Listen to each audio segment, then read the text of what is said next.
Maphaahl is a gamer who just lost his max-level character during a huge war event he organized, but all of his friends had a lot of fun, so he has no regrets. His war was apparently so popular that he ended up receiving an offer from the dev team of the game, and since he's excited to see what they have in store for him, he clicks accept without a second thought. However, he probably should have read the terms and conditions, because a moment later he finds himself in a strange room with tons of people staring at him. And to make matters worse, his family jewels were missing too. He realizes he has somehow been placed in the body of his character, Lufas, and the people seem absolutely terrified of him, so he attempts to politely ask them what's going on. However, as soon as Lufas's mouth opens, an immense pressure fills the room, and everyone inside is pushed face down to the floor. Outwardly, Lufas is condescendingly asking the group if they normally taste the floor whenever they meet someone new, but inside, Maphaahl is just freaking out because he has no idea why all this is happening. Just then, he remembers that Lufas has an intimidation skill that's probably causing all of this, so he tries to calm down and turn it off, but it takes a few minutes for him to figure it out, so the people have been stuck to the ground for a while. Once things finally go back to normal, Lufas walks up to one of the elves in the room and asks him for an explanation, to which he promptly faints out of fear, but she eventually gets the answers she's looking for. Long story short, 200 years have passed since she was sealed away and the demon lord is still alive, so in order to defeat him, the kingdom attempted to summon another hero, which is how Lufas ended up here. This means Maphaahl really was sucked into the game, and he's honestly really excited about it, but he realizes it must be terrifying to be in his presence while he possesses Lufas' body, so he should probably leave soon before he gives someone a heart attack. Just then, Lufas speaks up, and she tells everyone that she understands their concern regarding her presence since she kind of nearly took over the world at one point, but she assures them that her conquering days are over, so they don't have to worry. Although, she also has no interest in becoming their new hero, so she says they can just forget about her and summon another one or something because she's not sticking around. The king asks her where she plans to go, so Lufas tells him that she's just going to spend some time appreciating this world for what it is, but she'd be willing to come back if the need arises. Lufas then takes off, and Maphaahl somehow completely understands how Lufas' wings function, so he is able to use them without much issue. Lufas was Maphahl's main when Exgate originally launched, and thanks to the game's novel system, actions taken by gamers were officially added in as lore, so with all the time and money Maphaahl spent getting Lufas to the top of the leaderboards, she is generally recognized as one of the most terrifying characters in this world. He could have stayed at the top of the leaderboards forever if he wanted, but that would have been way too boring, so instead he made a deal with all the game's top players at the time and had everyone split into the light and dark factions so they could have an all-out war. The war in question resulted in Lufas being sealed away in a subspace after her defeat, and while it was a lot of fun for Maphaahl, for this world it was reality, so Lufas is almost universally feared here for what she did. Mind you, the entire time Maphaahl and his friends were enacting their little war, they completely ignored the game's main objective of slaying the demon lord, so Orm is still alive and has been that way since Lufas was sealed, but that's not anywhere near the top of her priority list, so she'll deal with it later. Right now, she just wants to experience the game world that has now become a reality. Lufas' first stop is her old Maphaahl base of operations, and it is truly an impressive sight.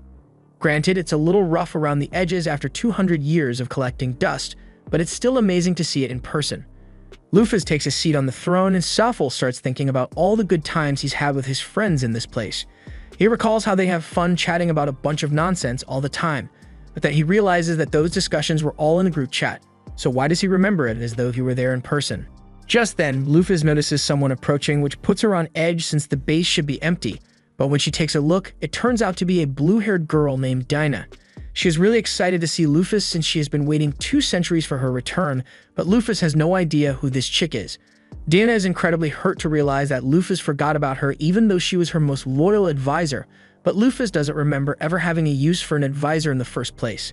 However, now that he thinks about it, Maphaahl recalls that when he was building this base, he thought it would be cool to have an NPC in the background to make the place feel more alive, so he placed Dinah and just kind of left her there. She must have gained consciousness when this world became reality, and Maphaahl feels kind of bad since she was stuck here by herself for 200 years, so Lufas plays along and says there's no way she forget about Dinah. She thanks Dinah for protecting the base while she was gone, and Dinah is incredibly grateful to hear such kind words from Lufas. But putting that aside, with all the time that has passed, Lufas is out of the loop on the current state of the world, so she asks Dinah for a quick history lesson to catch up with modern affairs. Dinah says she'd be more than happy to explain everything she knows. So she tells Lufas that after she was defeated, the 7 heroes went on to found their own separate nations. 4 of them have already died due to natural causes in the past 200 years, but the 3 with longer lifespans are still around. Lufas can't help but wonder whether the heroes in this world are really still his friends or if they became NPCs, so he plans to pay them a visit sooner or later. Next, Dina explains that the Demon King, Orm, is still alive, and that's mainly because the 7 heroes failed to defeat him after they sealed Lufas away. In other news, Dina says that Lufas's 12 heavenly stars are still around as well, though most have gone their separate ways. The 12 stars are a group of rare and powerful monster NPCs that Maphaahl collected because he thought it would be cool to have a small army of elite generals serve under him. Lufas asks Dina if there are any updates on the 12 stars, and she says she knows the location of 6 of them, but 2 of those 6 seem to have joined the demon army in an attempt to get back at the heroes who sealed Lufas away. Lufas is a little disappointed to hear that some of her minions joined the demon army over her defeat since the beef was never that deep, so she's going to have to chew them out once she finds those 2. With that aside, she's glad that she at least has something to do now. Her initial plan was to just go around exploring the world for fun and find out whether the 3 remaining heroes are players like her or not. But first she needs to go round up the 12 heavenly stars because she'd be responsible if any of them went around causing trouble for no reason. She asks Dina to give her the location of the first heavenly star, so she pulls up a map and points to a place called Svel. This is where one of the heroes has been living for the past few years, and the heavenly star, Eris, has been trying to invade it for months now. Now that she knows where to find Eris, she immediately starts heading out to find him, but Dina yells for her to come back because she can't just leave without making preparations. First of all, Lufas has no money on her, and Dina would have been willing to give her some. Inflation's a pain, and she's been waiting so long that all the money she had is practically worthless now. Lufas says she can just earn some more money along the way, but Dina tells her no one is going to want to do business with the legendary conqueror. Lufas argues that there's no way anyone would recognize her face after 200 years, but she is reminded that races like elves exist, and a bunch of them are bound to know who she is, especially since the kingdom has probably issued a public warning of her arrival. However, if Lufas wants to earn money, then Dina knows of a job she can do that doesn't require a background check: adventuring. To get started, Dina leaves Lufas to the trade city of Ydalir, but she would draw too much attention with her dark wings exposed, so Lufas sticks them in her oversized cloak as a disguise. She hates how uncomfortable it is to walk around like this, but they don't really have much of a choice in this situation, so she'll just have to deal with it for now. Once they arrive at the Adventurers Guild, Lufas mentions that it feels nostalgic to be back in the den of misfits and degenerates since according to her lore, she was an adventurer before she founded her dark nation. However, she soon realizes how weird it is that she feels a sense of nostalgia from this when it is technically her first time setting foot in the guild. Dina notices that Lufas seems lost in thought, so she asks her if something is wrong, but she just brushes it off and says they should go take a look at the job board. While they are searching the job board, Dina spots a job that pays 3,000 coins, and all they need to do is find a bunch of lost cats. Lufas agrees that it seems like a really good deal, but it'd take ages for them to actually find the cats, and she'd rather not spend a week on a side quest, so they keep looking. Just then, they find a nice hunting job that'll pay them 1,500 coins, and all they need to do is hunt a few orcs, so Lufas thinks it's perfect. Orcs have a 3% chance of dropping their meat upon death, and if you eat their meat, then your max health gets a boost, so she's going to do a little HP farming while they're out there. Later that day, the 2 arrive at the village where the request was made, and they speak to the village chief, a tired old man who just wants to end things once and for all. He explains that the orcs have been ravaging their village for a long time now, kidnapping their women, killing their men, and destroying everything they've built. He begs the 2 to get rid of them for the sake of this village, and Dina cheerfully assures him that he doesn't have to worry because Lufas will wipe those orcs out without a doubt, and he is really grateful for their help. With that said, they head out into the forest to track down the orc den, and before long they manage to find it with 2 orcs posted out front as lookouts, so Lufas starts getting ready to attack. Come to think of it, she hasn't actually checked her stat screen since she got here, so she pulls it up, and fortunately, she still has all her max level abilities, so killing the orcs shouldn't be difficult. But she's not sure if she's mentally prepared for it since killing these things on screen is completely different from killing them in real life. She activates one of her abilities and creates a dozen swords at her side before launching them straight at the orcs, and the resulting mess is absolutely disgusting, but for some reason, Lufas feels oddly calm about it. Moments later, the orc nest is alerted to the presence of an intruder, so they all rush out and surround Lufas within a few moments. They also have a really big orc as their leader, so any normal adventurer would be in trouble, but when they begin their attack to Lufas, they are all so slow that they look like they are barely moving. The difference is so great that she realizes that she probably won't even need to create any more swords to handle them, so she takes off and starts chopping the heads off the orcs at top speed. She's so fast that the orc leader has no idea what's going on. All he sees is the heads of his men flying off their bodies. She then stops and looks at the big guy just to say, "Hey, I just wiped out your entire squad. What are you gonna do about it?" It goes on a rampage trying to smash her into the ground, but it's way out of its league because Lufas is practically a walking calamity and he is just an obstacle in her way. No joke, all she did to the Orc King was slowly fist bump his head, and a second later, a gaping hole was punched through its head. So she's just way too strong. After Lufas is done with her massacre, Dina begins harvesting some of the orc corpses, and she is delighted to find out that this one still has its tenderloin intact. According to Dina, the vitality of an orc is stored in their tenderloin, and if it is undamaged, eating it transfers that vitality to the user. She offers to prepare some for Lufas once they get back, so she creates a bunch of portals and stores the corpses away. Lufas had no idea that Dina had ability like this, but having teleportation will definitely come in handy eventually. But for now, it's time for them to rescue all the people who were kidnapped by the orcs. To Dina's surprise, after getting all the women out, she finds out that they all seem to be in perfect health. Lufas doesn't think it's all that strange since in the game's lore, orcs are actually really nice to ladies. They're just really ugly and have incredibly low charisma stats, so they don't even bother trying to riz anyone up and skip straight to kidnapping. Dina is shocked to hear this since she can't imagine such hideous monsters being gentlemen, but regardless of how they treated their captives, it doesn't change the fact that they still kidnapped the women in the first place. So Lufas creates a giant rock fist and smashes the cave to make sure there are no survivors. Dina asks Lufas if she would like her to erase the memories of the girls, since she would want them to have to recall the ugly faces of the orcs that kidnapped them. But Lufas' genuine reaction is, "Why did you just casually suggest memory wiping like it's a normal thing to do?" She asks Dina if it's really possible for her to wipe someone's memories, and she responds saying it's really easy. In fact, if she wanted, she could manipulate and overwrite a person's personality, but aside from how creepy it is that Dina is just able to do that on a whim, Lufas doesn't think it's necessary to alter anyone's memories over an incident like this. They just need to get the girls back to their village safely, so Lufas summons a golem and has it carry everyone on the journey back. Things turned out really well for this mission, but Lufas can't help but wonder why no one else accepted it before they came along. Dina explains that it's because there was no incentive to take the risk, but that makes no sense to her since the orc tenderloin vitality alone would have been more than enough reason to take on the challenge. However, Dina informs Lufas that most people wouldn't take on the risk because, to put it simply, the warriors of this era suck. For instance, Dina says the nation that summoned Lufas is called the Sword Kingdom, and she wants her to guess what level the kingdom's strongest swordsman is. Since it'd be their strongest fighter, Lufas assumes the dude must be just as strong as she is, but to her utter shock, she is told that the kingdom's best swordsman is only level 120. This makes no sense since she knows for a fact that there were tons of people who reached level 1000 alongside her in the game, but Dina reminds her that those were all people from the previous era, and quite frankly, they were the sweatiest of sweats. Realistically, to attain level 1000, one would need to fight constantly, every second of every day, and devote their entire life to getting stronger. And the people of this generation simply can't do that. At least not without dying in the process. Lufas now understands why it'd be difficult for the people of this world to hit the level cap, since to her this was just a game, so it was natural to grind as many levels as possible. But to the people of this world, this is their one and only life, so they wouldn't want to waste it. Lufas and Dina eventually make it back to the village, and the villagers are all so happy to be reunited with one another. The women are all incredibly grateful to Lufas for bringing them home, and Lufas is glad to see them all so happy. But if they knew her true identity, they might not be so cheerful right now.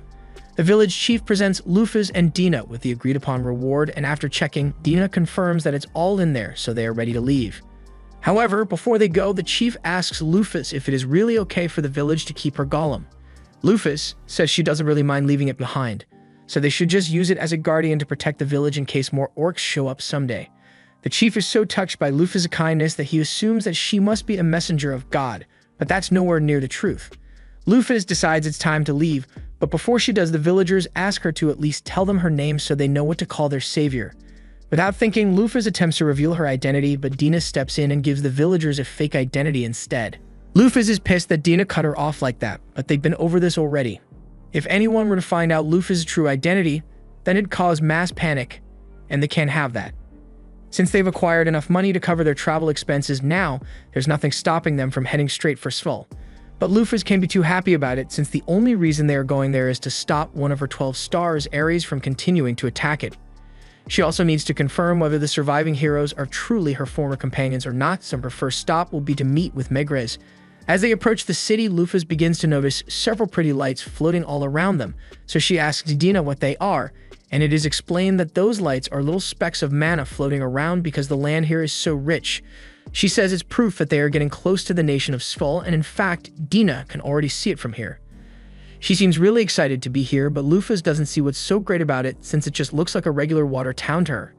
They head down to the front gate, and there a guard yells out that anyone seeking entry into Skull needs to have their passport ready. Lufas had no idea they would need a passport to get into the city, so she starts worrying that they might not be able to get in. However, Dina isn't concerned at all because she has the perfect skill for this: document forgery. She simply walks up to the guard and presents 2 passports that she created for herself and Lufas, and after checking them, the guard is convinced that they must be real, so he allows the 2 to enter the city. As they walk through the streets, Dina explains to Lufas that the city of Svel was founded by the wise elf, Megrez, and it is well known for the wealth of magical knowledge it possesses. This area is also particularly rich in ambient mana, so several mages and scholars come here in hopes of furthering their knowledge of magecraft. Dina asks what their objective in the city is for today, so Lufas tells her that first, she plans to pay Megrez a visit since there are a lot of things she'd like to talk to him about. Dina freaks out upon hearing this because she thinks Lufas intends to storm Megrez's castle, but she assures her that this is just going to be a peaceful visit. After all, Ares has been causing Megrez a lot of unwarranted trouble, so she still needs to apologize to him for that. But before that, Lufas says she'd like to head to a library since there's still a lot about this world's history that she doesn't know. They start asking around for directions to the nearest library until they end up meeting a man named Grants. You can tell that Lufas and Dina must be new in town because practically everyone knows that all the libraries are located in the eastern section, but he's got some free time on his hands, so he offers to lead the way. Dina thanks him and introduces herself as a traveling merchant with Lufas as her suspicious employee, but Lufas stomps on her foot mid-sentence to get her to shut up because who the hell introduces their companion as suspicious? Grants can definitely tell that Lufas looks suspicious, but he doesn't intend to hold it against her since he's sure she must have her reasons, and Lufas is grateful for his understanding. As Grants guides them through the city, Dina comments on how lively everyone here is, and Grants agrees that the people here certainly are cheerful. But since the city has been under attack from Ares for the past several years, most people don't end up settling down here. Lufas' expression soars a little since she realizes the situation here is kind of her fault, and Grants notices this, but he assumes she must just be uneasy about the threat of being attacked by Ares while here, so he assures her that there's no need to worry because the city's defense system is impenetrable. He explains that the entire lake around the city is actually a golem created by Megrez, and every time Ares is attacked so far, he has been repelled by the city's guardian golem. Lufas scans the lake and discovers that it is indeed a golem, and while level 500 doesn't seem all that impressive to her, the million points of HP it has is definitely an incredible stat, so if Megrez was able to create something like this, then he must be really skilled. Grants then directs Lufas and Dina to the city's monorail and tells them that this will get them to the eastern section in no time. Dina and Lufas will have to continue alone from here, so they thank him for all his help, and he wishes them luck with their library visit. As Grants is walking away, Lufas takes a quick look at his stat sheet, and he turns out to be level 82. That's technically really low, but by the standards of the fighters of this era, Grants is one of the strongest. Dina asks Lufas to come along so they can get on the monorail, and now that she thinks about it, she doesn't recall ever seeing monorails in the original game.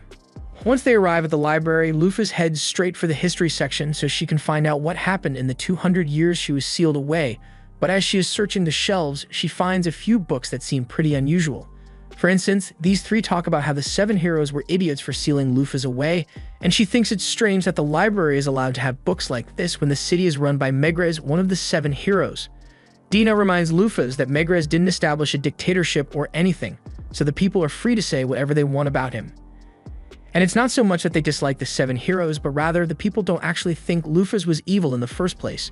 While people were certainly terrified of her at the time, over the past 200 years that fear has been forgotten, and some people started to realize that Lufas' rule wasn't actually that bad.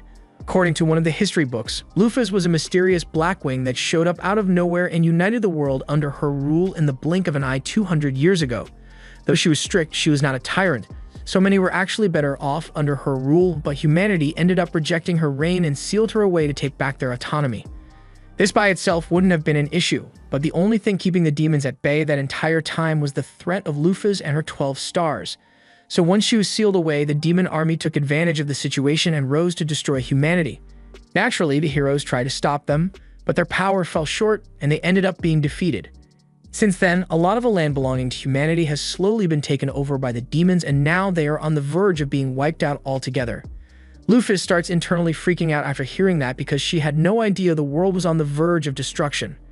That war she started was just meant to be a fun event between players, but no one warned her that her decision would plunge the world into such a dire situation. The library trip has helped Lufas realize what she needs to do, so she tells Dina that they need to go find Ares immediately.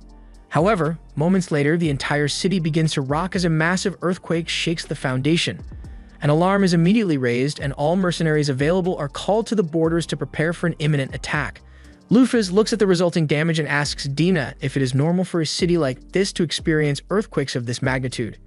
As far as Dina knows, this almost never happens, so Lufas concludes that this must be a result of one of Ares' skills, and he must be on his way right now to launch a full-scale attack. There's no time to waste, so Lufas creates a glider and tells Dina to get on immediately. As they are flying towards the chaos, Lufas puts some thought into the situation, and none of this makes sense to her.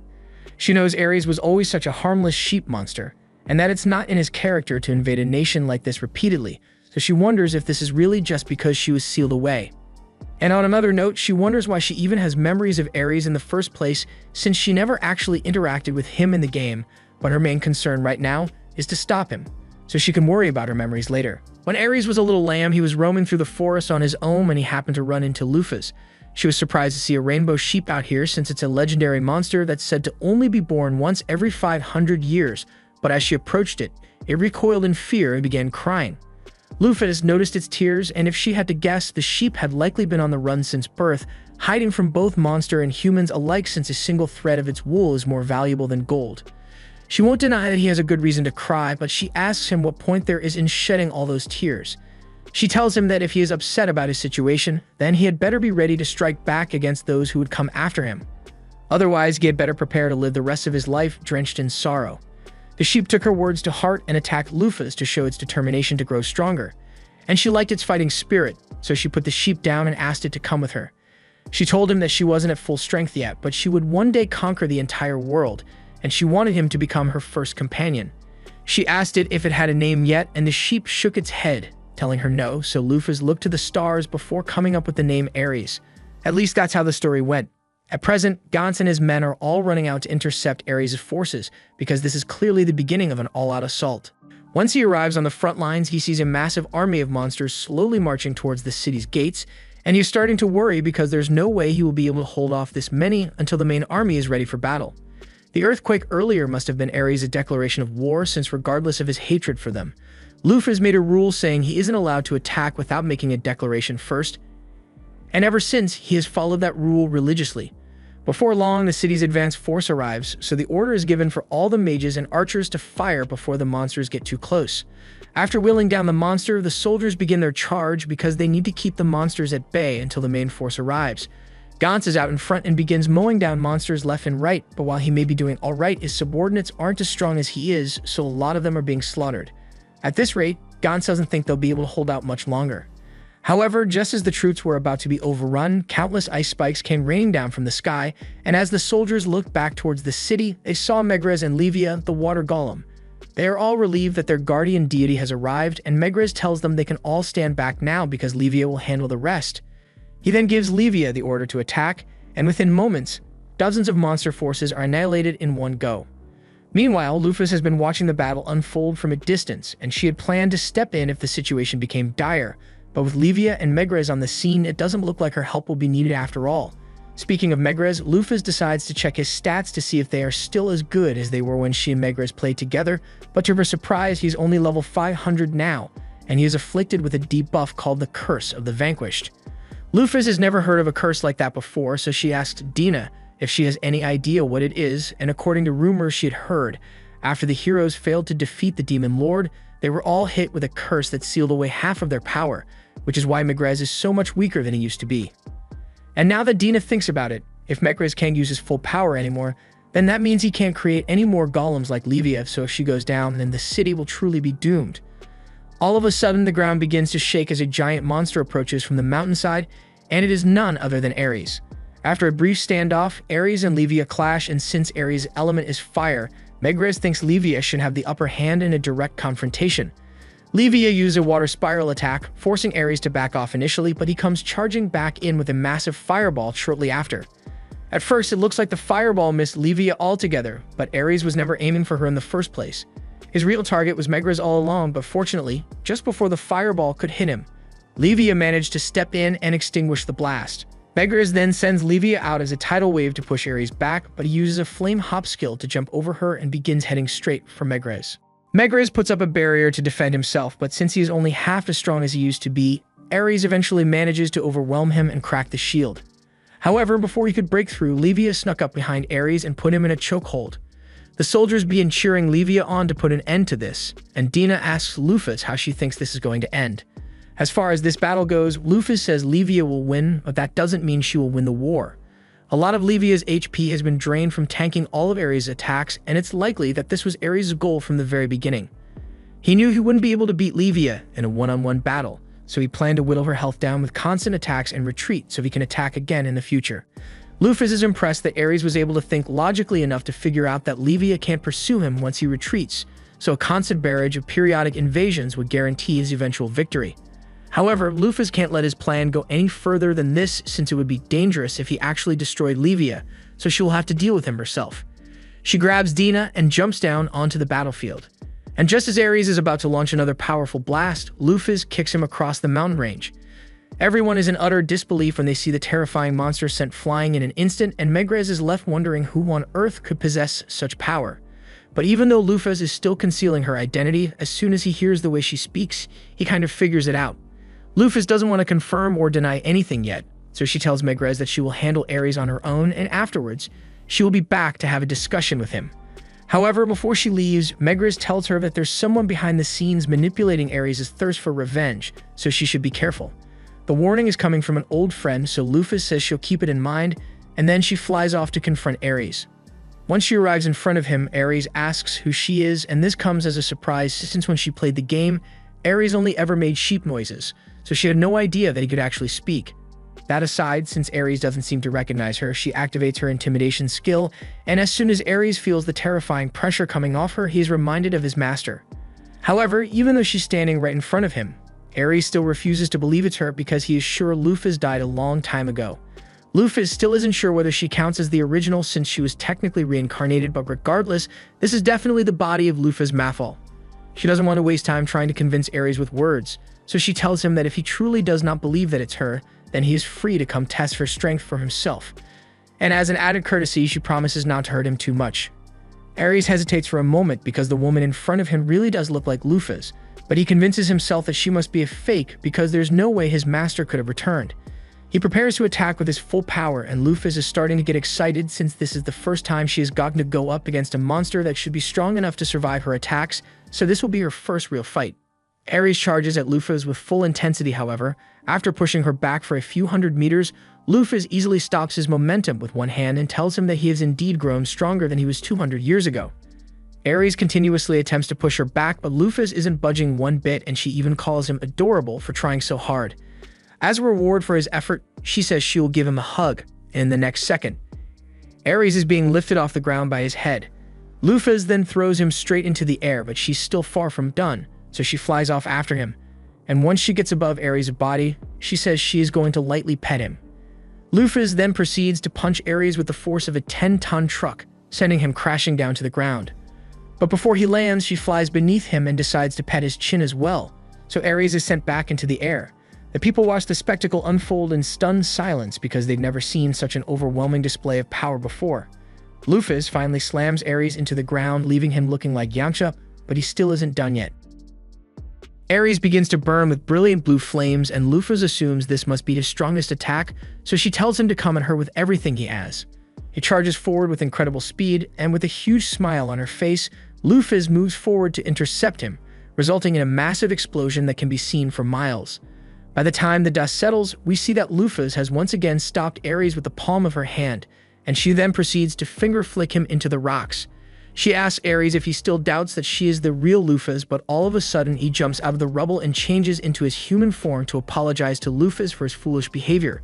Lufas is shocked at first because she knew Ares had a human form, but she doesn't remember designing him to be a femboy. But now that he thinks about it, he recalls a group chat where he and his friends decided to give Ares a femboy design as a joke, and he chose to go along with it. 20 minutes later, Ares finally stops crying and apologizing, so Lufas takes a look at his stat screen, and his level is still the same as it was back when Lufas played the game, but his abilities have improved by quite a bit. And that must have been the result of all of Ares' hard work over the past 200 years.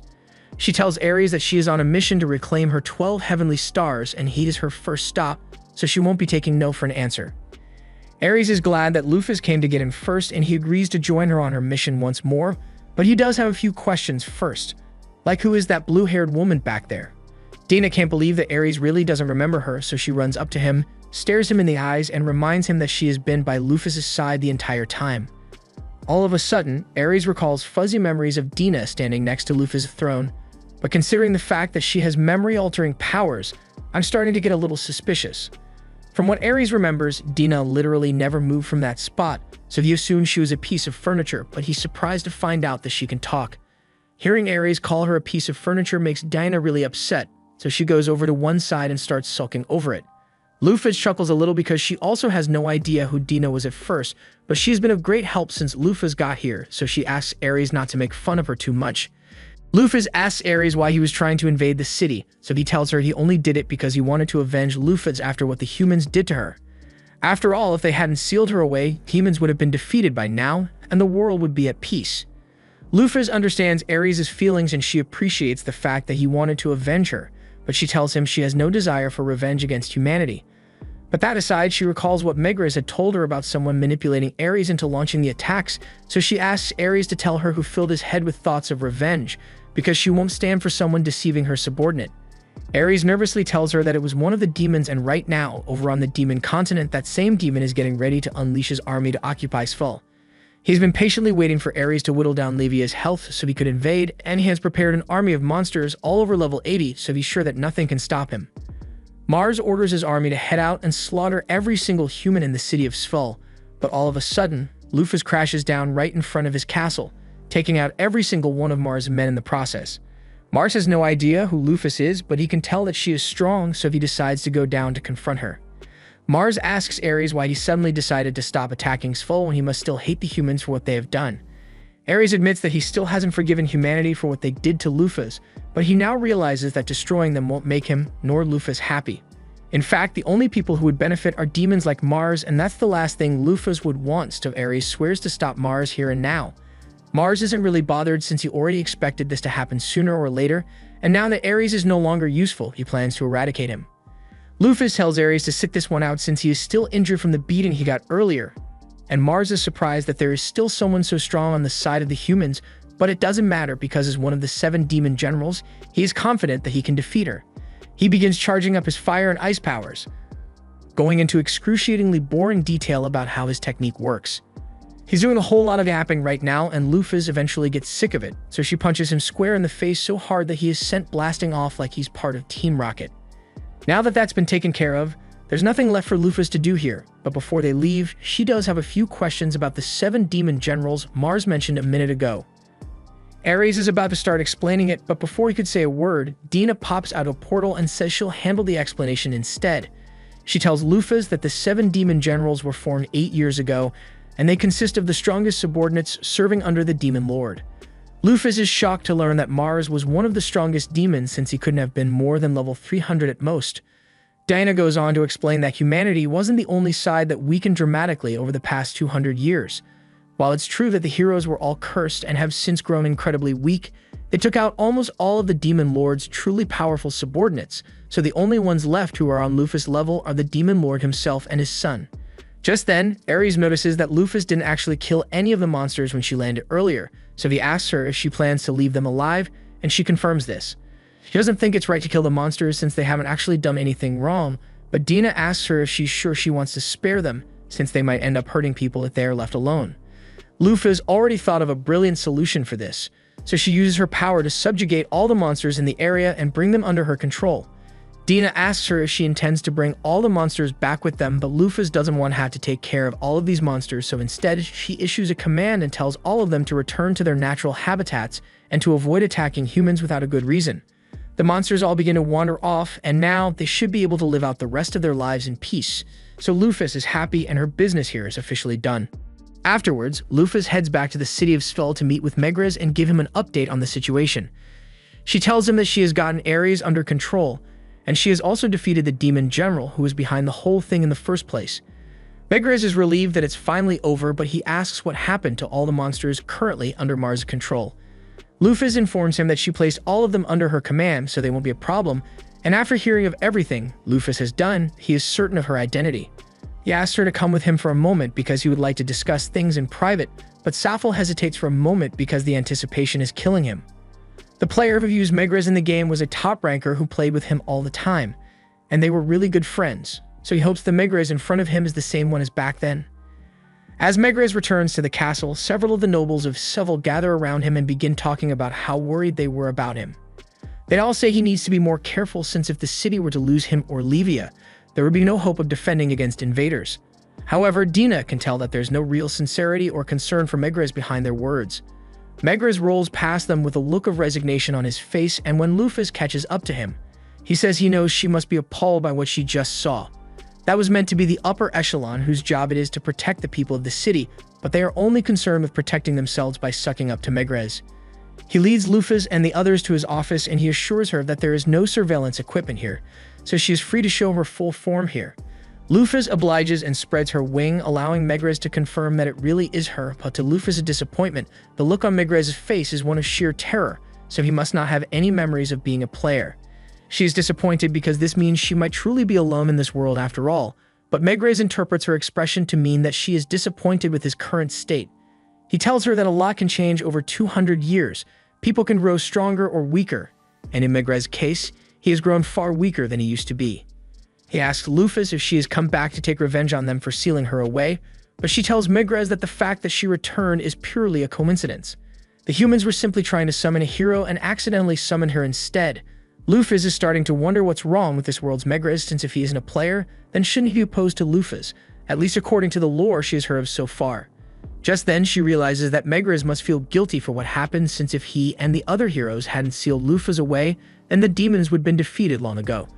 Being adored as a hero when he blames himself for the downfall of humanity must be eating away at him, so he's been looking for a way to punish himself for his part in all this.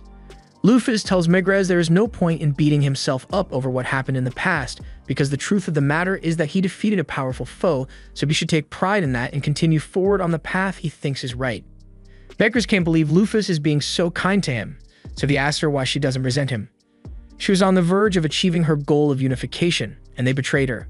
That does sound like something that would be hard to forgive, but as far as Maphaahl is concerned, he holds no hatred or resentment towards Megrez because the battle only took place in the game, so he never got to experience it. He has no idea how Lufas felt about it at the time, but he wants to give an appropriate response, so she tells Megrez that if he and the others chose to rise up against her rule, then it was her own fault for being an inadequate ruler. Megrez tries to argue that he still deserves to pay for what he did, but then he looks up and sees Lufas' face of genuine forgiveness as she tells him he needs to stop blaming himself. Regardless of what happened, he is the hero of this country, so he needs to stand proud. Megrez gets her point, but she could have phrased it better since considering the wheelchair, he won't be doing much standing. Megrez has a lore flashback to the old days when Lufas and Alith were still best friends, and he is reminded of how much fun he used to have back then, so he promises to take Lufas' advice. Afterwards, Lufas uses her magic to restore Livia's lost HP, and Megrez thanks her for the help since in his current state, he wouldn't have been able to do that on his own. Livia then returns to the water, and Lufas apologizes for the trouble Ares caused, but Ares still has a grudge against Megrez, so he says he won't apologize. Megrez asks Lufas what she plans to do now, so she tells him she will continue traveling the continent until she has reclaimed all her 12 stars. And Dina tells Lufas that the next one up on the list is Libra, the guard of the Black-Winged Grave. Lufas asks what the Grave of the Black-Winged is, so Dina explains that after she was sealed, all the people who looked up to her worked together to build the world's largest structure as a memorial to Lufas. And at the very top, all of Lufas' old treasures and loot have been stored, with Libra acting as a guard to protect it from grave robbers. Lufas asks why people would be dumb enough to risk fighting Libra just to rob a grave, So Megrez informs her that people's levels aren't the only thing that has declined. Weapons have also gotten much worse. Many of the legendary weapons that used to exist were lost in the battle against the Demon Lord, so the only ones left are those that sit in Lufas' grave. Humanity has desperately been trying to get its hands on those weapons to help in the fight against the demon army, but thanks to Libra, all attempts have ended in brutal failure. Lufas understands how frustrating it must have been for Megrez, but unlike Ares, it doesn't seem like Libra is actually doing anything wrong. She's just expressing her loyalty by guarding the grave of her master, and Megrez sees Lufas' point, but he does have a request he'd like to make. After Lufas has retrieved Libra and reclaimed her treasures, he asks her to please leave behind anything she doesn't intend to use, since it would be a huge help to him. Lufas says she's fine with that, so she and the others prepare to leave, but before they go, Megrez says he has something to give her. He may be weakened, but he still has a fair bit of powerful magic, so he uses a spell to hide Lufas' wings so she doesn't have to keep covering them with her cloak all the time to keep her identity secret. He also gets her a new outfit, and Lufas is really grateful since this is much easier to move around in. On their way out, Lufas goes to find Gantz outside the city, and he is a bit confused at first because he doesn't understand why such a pretty lady would be talking to him. But then Lufas takes off her glasses to show him that she's the person he helped earlier today. Gantz is stunned because he had no idea she was this beautiful this entire time. She tells him she came to say goodbye and to thank him for all his help, so Gantz wishes her safe travels on her journey, but before she leaves, he has one final question. He's about to ask her if she is the same Lufas from the legends, but he suddenly stops himself and tells her to forget he said anything because there's no way that could be the case. Meanwhile, elsewhere, Mars has just crash-landed in a forest, and while he was flying through the air, he came to the realization that the only person capable of hitting him so hard would be Lufas Maphaahl, but if she's really back, then all his plans will go to waste. Just then, a woman walks up to Mars and she tells him that his role is over, so it's time for him to disappear like the pathetic puppet he is.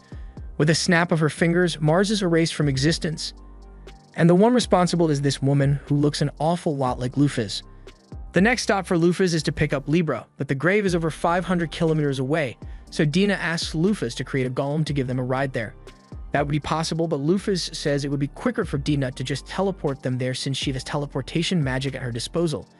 Dina sighs and tells Lufas that teleportation magic is primarily for personal use, and while it is possible for her to transport other people, she needs to have their consent, and if there's even a hint of unconscious refusal, the teleportation magic can have all sorts of unintended effects, so she'd rather avoid risking it. Plus, she was looking forward to having a pleasant road trip, so she asks Lufas to include a bath and a place to sleep when she's making the golem so they won't have to come outdoors at night. Lufas has never heard of a golem like that before, but Ares seems really excited about it, so she agrees to try making one. She waves her hand and begins the golem forming process, eventually creating an RV, and then she uses a few logs from the forest to create some furniture. Dina is happy that they will have comfortable beds for the trip, but she asks Lufas if she could make some soft bedding for them as well. Lufas looks around for some materials to use for the covers, but then she remembers that Ares is a sheep, and I'm sure you know what happened next. Anyway, the RV is finally complete, but Dina reminds Lufas that she hasn't given it a name yet, so Lufas thinks for a moment and decides to call it Tanaka. It even comes with its own promotional ad for some reason. After traveling for some time, it gets dark, so Dina suggests they should stop and set up camp for the night, to which Lufas agrees. However, as soon as they step outside, Dina smells something nearby, so she goes to investigate and discovers a natural warm spring behind some bushes. She gets really excited because she has been dying to take a bath, but Lufas doesn't see what all the fuss is about since the RV already comes with a bath built in, but Dina says experiencing a natural warm spring is way better. She grabs Ares' hand and starts leading him to the spring so they can get in right away, but then he reminds her that despite appearances, he is still a guy, so he will wait over there until it's his turn. Hearing him say that reminds Lufas that despite appearances, she is still mentally a guy as well, and the idea of bathing with Dina is probably going to be uncomfortable, but she can't exactly explain the real situation to her, so she decides to just stand by some trees and face away until Dina has gotten undressed and submerged herself in the water. Once Dina is in the water, she lets out a huge sigh because there's nothing better than soaking in an open-air spring after a long day of travel. She asks Lufas to get in as well, and Lufas briefly considers making an excuse to avoid it, but there's no point, so she does as Dina requested and undresses so she can get in the bath. However, before she could step in, Dina reminds Lufas that it is poor etiquette to get in the water without tying up your hair since it would leave loose hair strands all over the place, and then no one else would want to use it. Lufas agrees that she should probably tie her hair up, so Dina offers to do it for her and prepares to get out to help. However, she isn't wearing a towel, and Lufas doesn't think it'd be right to look at Dina's body, so she says Dina should stay where she is and she'll meet her there. After Lufas gets in the water, Dina helps tie her hair up to prevent any loose strands from getting in the water. However, there's not much they can do about Lufas' feathers since they tend to molt when placed in hot water. Lufas apologizes for the stray feathers, but Dina says it's nothing to worry about, and Lufas barely ever gets a chance to spread her wings like this anyway, so she should enjoy the experience while it lasts. As the two of them soak side by side, Maphaahl begins staring at Dina's body really intensely, and it makes him come to a troubling realization. In his past life, Maphaahl wasn't a complete degenerate, but he was still a certified gooner. However, now, even though he's staring right at Dina's body, he feels absolutely nothing.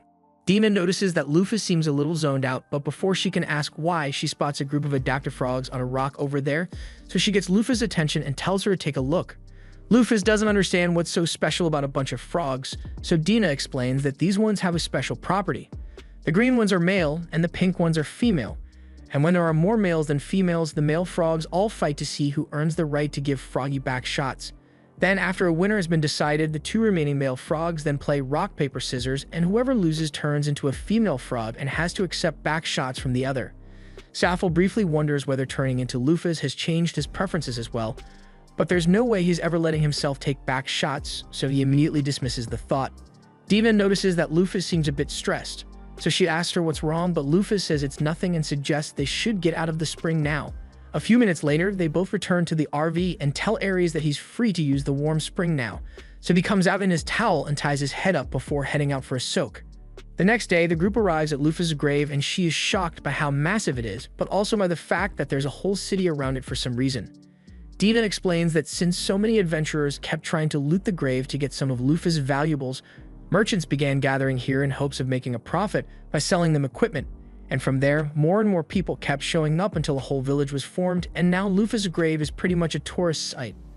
Lufas finds it interesting that all this happened in just 200 years, and she isn't really bothered by the fact that people turned this into a tourist attraction, but Aries, on the other hand, is absolutely furious because he can't believe people would dare to disrespect Lufas in such a manner.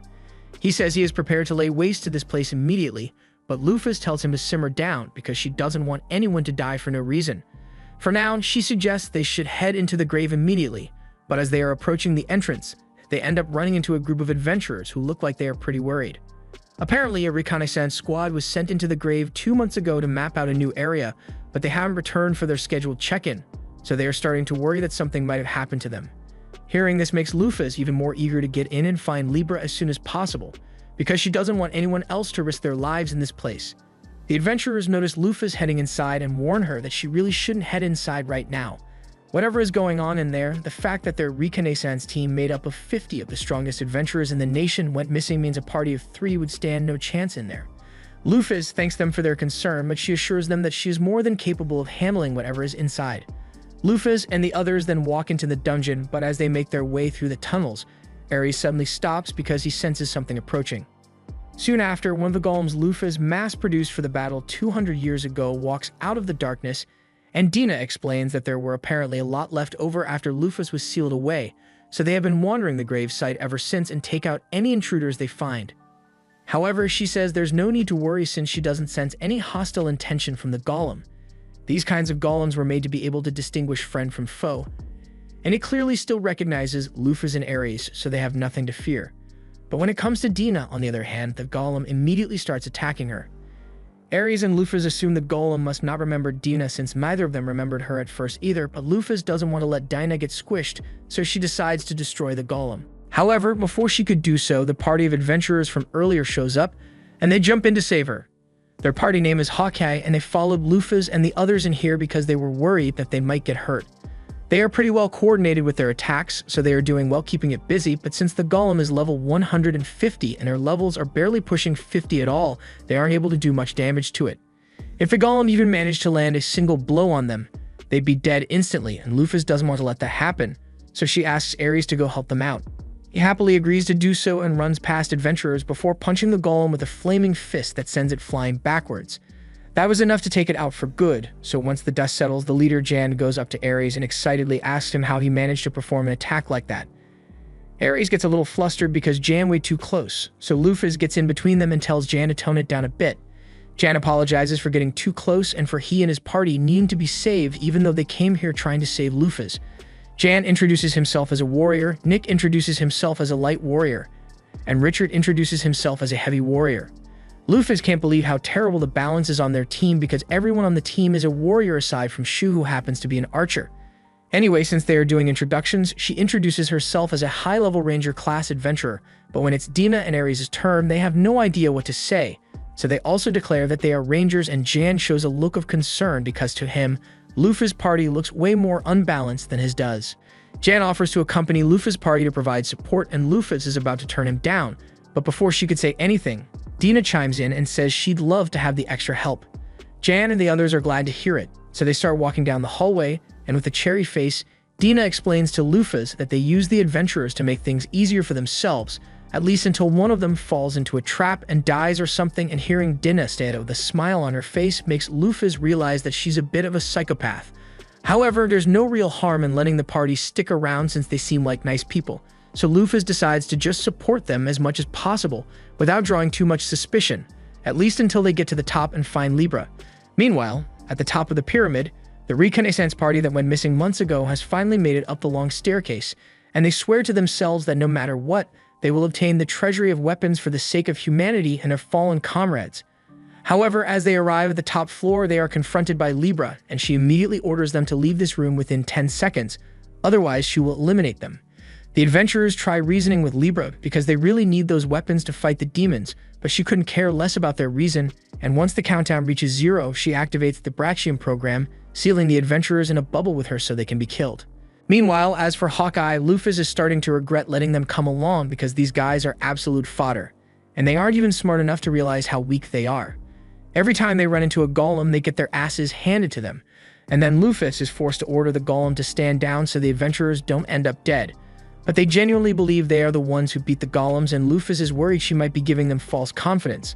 The group eventually comes up to the final Guardian Golem, and this one is a lot tougher than the others, coming in at a high level 600, so Lufas knows the adventurers would get folded the second they stepped into range of that thing, so she tells them all to stand back while she walks ahead to deal with it. The adventurers try telling her it's too dangerous to fight something like that on her own, but Dina tells them they don't need to worry because Lufas has a plan, so they all agree to stand down. She walks up to the golem, and the first thing she does is ask if it recognizes her. The golem definitely seems to react to Lufas' face, but it still ends up attacking her anyway, so she is forced to defend herself and slices it down the middle in one go. She then begins walking over to the stairs, but as she is leaving, the golem calls out her name and says welcome home. Lufas thanks it for working hard to protect this place for the past 200 years, but its assignment is now over, so it can finally rest, and the golem seems glad to be relieved of its duty, so it powers down for good. After that, she starts heading up the stairs to confront Libra, but the adventurers tell her to stop because they think it's way too risky to face Libra on her own, so they want to go with her. However, Lufas is done babysitting them, so she makes it clear that they'd die almost instantly if Libra chose to attack them, so they wouldn't stand a chance of leaving here alive. The adventurers can't argue with that, but before Lufas leaves, they ask her who she really is. They are well aware that they aren't the brightest bunch, but it doesn't take a genius to figure out that the only reason they've made it this far is because Lufas kept stepping in to save them. And there's also the fact that she was able to destroy one of the golems with a single strike, so there's no way she's really just a ranger. Lufas pauses for a moment, wondering what to say, but then she tells them that she does not intend to answer their questions and heads up without another word. Dina and Ares tell Lufas they will wait down here for her to return since neither of them can handle Libra's Brachium either, so she will be handling this alone. As Lufas is climbing the stairs, she wonders to herself why she felt genuine sadness when she took out that golem earlier. Even if it was one of Lufas' creations, while it may make sense for the Lufas character to care about it, to Maphaahl it was nothing but a bunch of pixels on a screen, so he should have no emotional attachment to it. He realizes there must be something wrong with his mind to be making him feel this way, but there's no time to worry about that right now because first he needs to take care of Libra. Lufas eventually makes it up the top floor, and there she finds Libra waiting to intercept her as the latest intruder. Libra orders Lufas to leave within 10 seconds or face hostile actions, but instead she just takes off her glasses and spreads her wings to reveal her identity. After getting a good look at Lufas, Libra stops the countdown and begins trying to process what she is seeing because she can't believe Lufas is really back. She confirms that the person standing in front of her looks exactly like Lufas and is even a 99% genetic match for Lufas, but she still finds it hard to accept because it should be statistically impossible for Lufas to have survived the battle against the heroes. She begins to short-circuit from the logical inconsistency, and Lufas tries telling her not to think about it too much for the sake of her processors, but Libra is already pretty damaged, so Lufas says she will be approaching to administer repairs now. Upon hearing this, Libra's defense protocol kicks in, and since she hasn't acknowledged Lufas as her master yet, she tells Lufas that if she takes one more step, she will be forced to use force against her. However, Lufas doesn't stop moving as she asks Libra what she's going to do about it. Libra interprets Lufas' sudden movements as hostile action, so her defense system kicks in, activating her brachium and creating a vast airspace for her to fight in.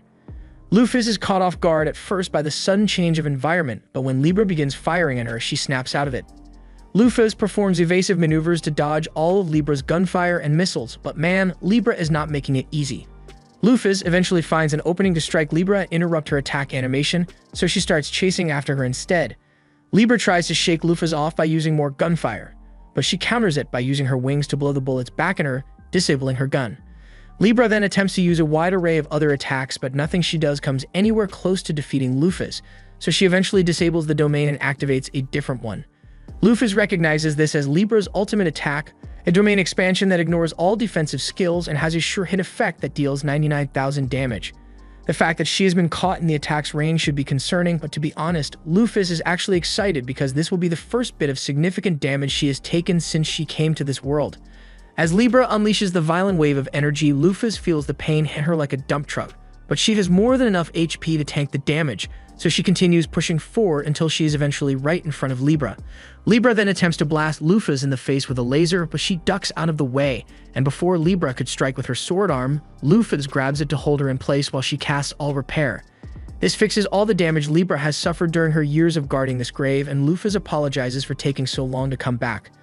With Libra's logic units back in working order, she is able to confirm that the person in front of her is indeed her master, so there is no longer a need for her to guard this grave, and she powers down for a much-needed nap. Lufas is glad that she managed to recover Libra without too much of a hassle, but now she wonders how she is going to explain this to the adventurers without revealing her true identity. She heads back down the stairs and pops her head around the corner to see how things are going, but to her surprise, she only sees Dina and Ares waiting for her.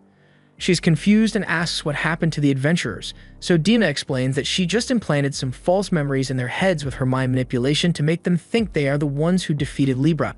Lufas had forgotten that Dina mentioned that she had mind manipulation powers, and now that she has seen it in action, it looks absolutely terrifying.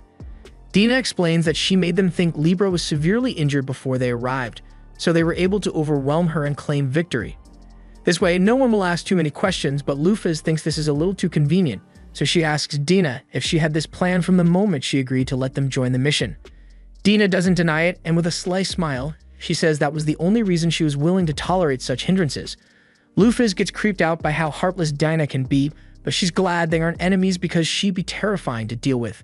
Anyway, since things down here are under control, Dina suggests they should head up to the treasure room and gather all the things they will need. Once they arrive in the vault, they are all amazed by all the shiny treasures in the room, especially Lufas. She can hardly sit still, and she doesn't understand why, but Dina points out that Lufas always loved shiny stuff. That's why she hoarded so much treasure in the first place, and she tends to go a little crazy in situations like these, so Dina asks Ares to help her pick out the useful items while Lufas is distracted by all the gold. Lufas tries to argue that she is perfectly capable of controlling herself around gold, but she literally already has her hands full with a bunch of gold, so she can't be trusted to pick out the important stuff. A little while later, Dina and Ares are done gathering all the items they need, and the rest of the stuff here is either a bunch of old weapons or useless gold, so leaving it behind shouldn't be a problem. But before they leave, Dina asks Lufas if she could gather the golems in the area so they can be teleported back to base, and Lufas says she will be happy to help, but then she realizes that Dina meant all of the golems, so she is forced to spend the next few hours roaming this giant grave just to make sure she actually got them all. Afterwards, Dina teleports all the golems away, and since there's nothing left for them to do here, she suggests they should get going. Lufas asks if it's really alright for them to leave the adventurers here in their current state, but Dina assures her that it won't be a problem, and a few minutes after Lufas' group has left, the adventurers wake up, fully convinced that they were the ones who cleared the grave and defeated all the golems. Meanwhile, out in the forest, Lufas and the others have made it back to the RV, but before they get back on the road, Dina fixes up Libra's clothes and sets her down on a tree stump so Lufas can talk to her. Lufas walks over to Libra and gives the instruction to power on, so she wakes up, and the first thing she does is greet Ares and the unfamiliar lady beside him. She then apologizes to Lufas for all the trouble she has caused, but before Lufas could respond, Dina says she can't believe Libra doesn't recognize her. Lufas chuckles and tells Libra that Dina is her advisor, and Libra is shocked to hear this because her memory banks hold no data on Dina whatsoever. Dina gets up close to Libra's face and tries to get her to remember her, but Libra is still certain that she has never seen Dina before. However, after running a thorough memory check, Libra did find a few damaged memory files that may contain information about Dina, but she has no way to check those for the time being. Therefore, she decides to just take Lufas' word for it and acknowledges Dina's position as an advisor, at least temporarily. It's hard for Lufas to tell what Libra is thinking since she never really shows much expression, but she has no reason to question Libra's loyalty, so she tells her they are on a journey to reclaim all 12 heavenly stars, and she wants to know if Libra would like to serve her once more. Libra says nothing would make her happier, and she is ready to devote every moment of her life to Lufas' goal. Now that Libra has officially rejoined Lufas' team, she asks her if she knows anything about the locations of the other heavenly stars. Libra apologizes and says she has no useful information because she was stationed in the grave the entire time and was completely cut off from the rest of the world. In that case, Lufas turns to Dina and asks if she knows anything, and Dina happily explains that roughly 2,000 kilometers from here, there is a small village at the base of a mountain where Parthenos secretly lives. Lufas is surprised to learn that Parthenos chose to live in a village, so Dina explains that the village was actually created by Parthenos, and she erected a powerful barrier to protect the defenseless monsters and plants from the rest of the world. Lufas is relieved that Parthenos didn't go causing trouble for people, but then Dina mentions that the mountain where the village was built used to be Lufas' homeland, and Parthenos actually drove out all of the Heaven Wing that lived there, creating an uninhabitable zone to keep them out, and Lufas is disappointed again. On the ride back home, Lufas was having a flashback to her time as Maphaahl, but all of a sudden she is woken up by Dina placing a hand on her shoulder. Dina asks her what happened, so Lufas explains that she was just having a dream that seemed rather important, but for some reason she can't remember what it was about. She decides to just focus on her current mission, so she asks Dina how much longer it will be before they get to their destination. They've been driving for a while now, so it shouldn't take much longer, but Ares has a few questions. Like if Parthenos drove all the other Heaven Winged out of Vanheim, then where did they go? Dina explains that the Heaven Winged are currently living in Galahorn, which was founded by one of the 7 heroes, Merak, the Sky King. Lufas gets the feeling that she won't get along well with the rest of the Heaven Winged given her character backstory. But if Merak is there, she needs to check if he remembers something from the time they played the game together. By nightfall, the group arrives outside the city of Galahorn, and since all the buildings were constructed around the cliff face, walking around it is bound to be a nightmare. Ares wonders why it is so plainly segregated into black and white sides, so Dina explains that the nation is suffering some civil turmoil and has split itself into 2 factions. Lufas asks what she means by that, so Dina explains that the Heaven Winged who have wings of pure white think they are better than everyone else, and it caused a huge civil uproar among the rest of the people. Lufas asks why Merak hasn't calmed things down already, so Dina explains that Merak is trying to maintain neutrality to stop the fighting on both sides, but he hasn't been able to control them. Ares recalls that the persecution of the Dark Winged was prohibited during Lufas' reign, which Lufas finds odd since she doesn't have any memories of issuing such an order. Dina goes on to explain that once Lufas was gone, the White Winged used the opportunity to claim superiority over the Dark Winged, and the Dark Winged fought back, which is why we have been fighting for the past 200 years. Lufas feels like this was kind of her fault, so she plans to do something about it, but since the average lifespan of a Heaven Winged is over 1,000 years, many of them must have personally met Lufas 200 years ago, so they are bound to recognize her face if she goes into town like this. She decides to cover her face with her cloak to make sure no one recognizes her. When it's finally time to climb up the stairs, they all realize it's going to be a real hassle getting up there since the city was built for people who can fly. Ares really isn't looking forward to all the walking he's going to have to do, but Libra tells him there's no need to worry because she has the perfect solution in mind. She activates her jet mode, and before Lufas can make any objections, she grabs everyone before flying up to the dark side of the city. They all make it there safe and sound, but the sound of a jet engine this late at night woke all the Dark Winged in the neighborhood up, so they all come out to see what the ruckus is about. Lufas yells at Libra for making so much noise this late at night, but Libra doesn't actually care about the feelings of people aside from Lufas, so she sees no problem with what she did. The crowd is still really confused, so Dina introduces herself as a free trader and tells everyone that these are her companions. Lufas then apologizes for the disturbance they caused, and she assures the residents that this won't happen again. The people here seem pretty nice, and one of them happens to own an inn, so he invites Lufas and the others to spend the night if they are still looking for a place to stay. Lufas decides to take him up on his offer since Ares seems to be quite tired, and later that night, she is laying in bed when she has a terrible nightmare. It was a flashback into Lufas' backstory where she was being mistreated by her father. Apparently, a bunch of neighborhood kids had been picking on her, but nothing was done about it until she fought back. Now her father was beating the shit out of her and told her to never leave this room again because she was a disgrace to his entire bloodline, all because she was born with dark wings. Her father then immediately went back inside to laugh with all his rich white-winged friends while his daughter was left alone in the dark shed with no food to eat. She hated how unfair her life was, but there was at least one person who still cared for Lufas. Later that night, Lufas' mother snuck out to the shed to check on Lufas and bring her some food. Even if it's not much, Lufas was really grateful to at least have something to eat, and her mother felt terrible about the conditions Lufas was being forced to live in, but there was nothing she could do about it, especially with how sickly she had become. Lufas hugged her mother, told her everything was going to be alright, and warned her that if she didn't get back inside soon, her father was going to notice. Lufas offered to walk her back inside to make sure she got there safely, but on the way she encountered her father, who was appalled that his wife had let Lufas out of the shed.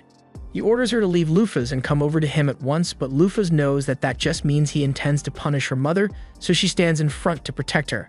However, at this point, Lufas was still too weak to protect anything, so he punched her to the ground and then dragged his wife away, leaving her in the cold rain to wonder why she is always treated this way just because her wings are a different color. She came to the realization that the world is an unfair place, and the goddess of creation wasn't coming to save her anytime soon, so she was going to have to save herself.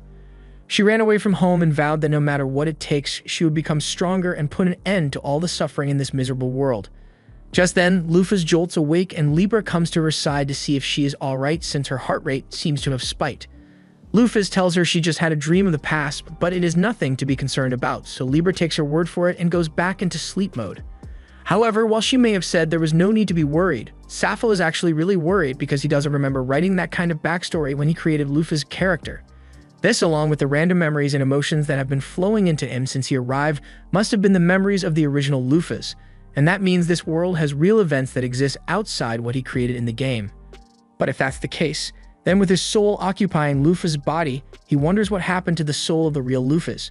Meanwhile, over in the Demon Lord's castle, the 7 demon luminaries are gathered for a meeting, but they notice that Mars is missing, so they all assume he must have died.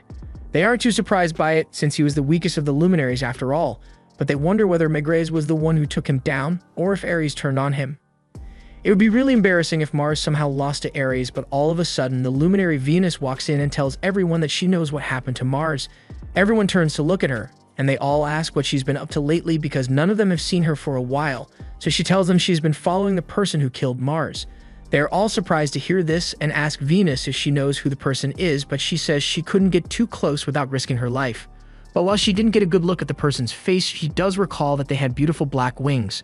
As soon as the other luminaries hear this, the first person they think of is Lufas, but it shouldn't be possible for her to be around since they all know for a fact that she was killed by those human heroes 2 centuries ago. They don't think Venus is lying, but if Lufas really is back, then demonkind is in real danger because even the Demon Lord was scared of facing her alone. The luminaries ask Venus if she knows where Lufas currently is, so she informs them that she recalls seeing Lufas heading towards Gjallarhorn. The luminaries think this is a convenient opportunity since they were planning to head to Gjallarhorn anyway, so the leader assigns Venus and Jupiter to go there and keep an eye on Lufas. The next morning, Lufas and the others head out into town to discuss their plan. Merak is still the ruling king here, but with all the internal strife, getting an audience with him is going to be difficult, so for now, Lufas suggests they should just roam about the capital and gather as much information as they can. Lufas mainly wants to find out what the living conditions of the Dark Winged look like, so she says she will be staying here, and in that case, Dina volunteers to investigate the White Winged side of the city, and Libra takes off to do her own independent investigation. Ares also plans to go gather some information, but before he leaves, there's something he needs to tell Lufas. He says it's about one of the 12 heavenly stars, Agacaros the goat, and a long time ago, he apparently invited Ares to join the demon army, so it is likely that he has allied himself with them. Lufas thanks Ares for telling her, and she says she will go retrieve Agacaros next on the list, but for now, she's going to take a look around the city. She spends the next few hours strolling through the city, and things honestly don't seem that bad around here. But then she comes across a giant black temple. She is curious as to why the people would build a black temple for the goddess of creation, but as she steps inside, she finds a giant statue of herself. Just then, the temple's caretaker approaches, and he can see how confused she is, so he asks if she's new in town. Lufas tells him she's just surprised that the people here would build a statue in honor of the world's biggest tyrant. The caretaker is a little offended that someone would refer to Lufas as a tyrant, but he does understand why some people think that. The rest of the world may see history differently, but to the Dark-Winged, Lufas was and always will be their savior. Lufas is intrigued, so she asks him to explain more about it, and he goes on to talk about how dark-winged beings like himself used to face constant discrimination from those with white wings, and they were forced to live miserable lives in places that amounted to slums. They spent every day living in fear and lurking in the shadows, but Lufas was different. While the rest of them were cowering in fear, she used her strength to prove that she was worthy of respect and recognition. Then she conquered the Heaven-Winged nation and prohibited discrimination altogether, allowing the Dark-Winged to live with dignity for the first time in their lives. That's why they all worship her to this day. Lufas asks if they have forgotten that it was Parthinos, one of Lufas' subordinates, who drove them out of their homeland. And the man does recall that event, but he believes it was the punishment he and the other Heaven-Winged deserved for committing the grave sin of betraying Lufas after everything she had done for them. In fact, they see it as mercy from Parthinos that they weren't all killed on the spot, but if that's how the Dark-Winged feel, Lufas asks what they think of their king Merak. As soon as she mentions Merak's name, the caretaker's face soars because he believes Merak to be one of the worst kinds of fools, a man who calls himself a hero despite the terrible things he has done. Elsewhere in the city, Dina looks like she's waiting for someone, and she is getting frustrated because he was supposed to show up a while ago. Meanwhile, at the same time, Libra is up in the air scanning the facial expressions to see if any of the citizens here have recognized Lufas yet, but there doesn't seem to be anything out of the ordinary. She then spots Dana, who, judging by her posture, looks like she's waiting for someone to show up, and further down the street, Libra spots a person heading straight for Dina, but upon further inspection of the man's strange appearance, she determines that this must be a demon in disguise, so she flies down to intercept him. Libra lands in front of the demon and tells him to back away immediately or face hostile action, and at first he tries to play it off like he's a regular citizen. But when Libra tells him she has already seen through his disguise, he drops the act and attacks, so Libra activates her defense protocols. While that's happening, Ares is sitting at the edge of the city, and because this place was founded by one of the heroes who betrayed Lufas, Ares would love to burn it all to the ground, but he knows Lufas wouldn't want that, so he decides to take a walk to cool off. However, after a while, he notices that there's no one else around, and a moment later, a barrier is formed and he is confronted by Exgate. Meanwhile, Merak is in his castle, having a meeting with the other Light-Winged, and he looks so exhausted because the Light-Winged have been yelling at him to use his power to get rid of the Dark-Winged. Merak initially founded Galahorn to give the Dark-Winged a place to go where they wouldn't be looked down upon by the Light-Winged, but then Parthinos kicked the Light-Winged out of Vanaheim, and now they didn't have anywhere to go, which is why he reluctantly welcomed them into this nation. But even though this wasn't their land to begin with, they kept insisting on receiving special privileges and persecuting the Dark-Winged. He has tried handling this diplomatically, but no matter how many times he tries to convince them to just coexist with the Dark-Winged, the White-Winged keep trying to get him to kick them out. Merak has no idea how to solve this problem, and he doesn't think he is fit to be the king of this nation because he is nowhere near as good a ruler as Lufas was. He was born with everything he needed for success practically handed to him, but Lufas had to fight and struggle to become such a great person, so compared to her, he thinks of himself as an incompetent fool. Meanwhile, Lufas is outside the White-Winged section, and she knows that the quickest way to solve the conflict is to convince Merak to take action, but she has no idea how she's going to get in contact with him. Elsewhere in the nation, Libra is engaged in battle against Jupiter, so she transforms her arm into a cannon and launches a blast at him. But before he'd be hit, Jupiter jumps out of the way. Libra tries shooting him with her gun after that, but he protects himself with a shield of wind and then goes in for a counterattack, slicing clean through Libra's gun. After witnessing Jupiter's fighting style, Libra comes to the conclusion that he must be an element user since he is able to manipulate the wind at will and slice clean through metal, and Jupiter confirms it, but knowing his ability won't make much of a difference. At the same time, Exgate is still trying to convince Ares to join the demon army with him so they can destroy the heroes, but Ares turns him down. He understands that Exgate is doing this to get revenge for Lufas, but he tells him that there's no need to continue on that path because Lufas has returned. As soon as Exgate hears that Lufas is back, he freezes because he can hardly believe it, but it would make sense that Lufas was the one who defeated Mars, so it's not impossible. Ares tells Exgate that it's time for him to come back to Lufas' side and serve her once more, but while Exgate still remains loyal to Lufas, he says he can't return to her side yet, because if he doesn't eliminate her enemies first, then they will eventually turn on her once more. That's why Exgate's new goal is to destroy Merak's nation along with the rest of the heroes. And once he's done with that, he's going to destroy the demons as well and offer them up as a sacrifice to Lufas. Ares tries telling him he doesn't need to do all that, but Agokuros is too excited to listen, so he teleports away to begin his plan. After he's gone, Ares thinks about the situation for a second, and honestly, he hates the heroes just as much as Agokuros does, so there's no reason for him to want to stop their destruction. But he knows Lufas wouldn't approve of such action, so he wonders whether he should tell her or not. After all, the Light District of the nation is full of scumbags who persecuted Lufas for the color of her wings, so she would be better off if those people perish anyway. He eventually decides to wait and see how people of the Light District act so he can make his decision, and if they turn out to be the same racist jerks who caused Lufas so much suffering, he will let them face destruction. Meanwhile, in the streets of the Lightwing District, the guy Digna is waiting for still hasn't shown up, and she's starting to get impatient, so she starts looking around, and that's when she notices a man nearby who looks really suspicious. She figures this might be a good way to gather some intel, so she follows him down the street until he eventually enters a dark alley.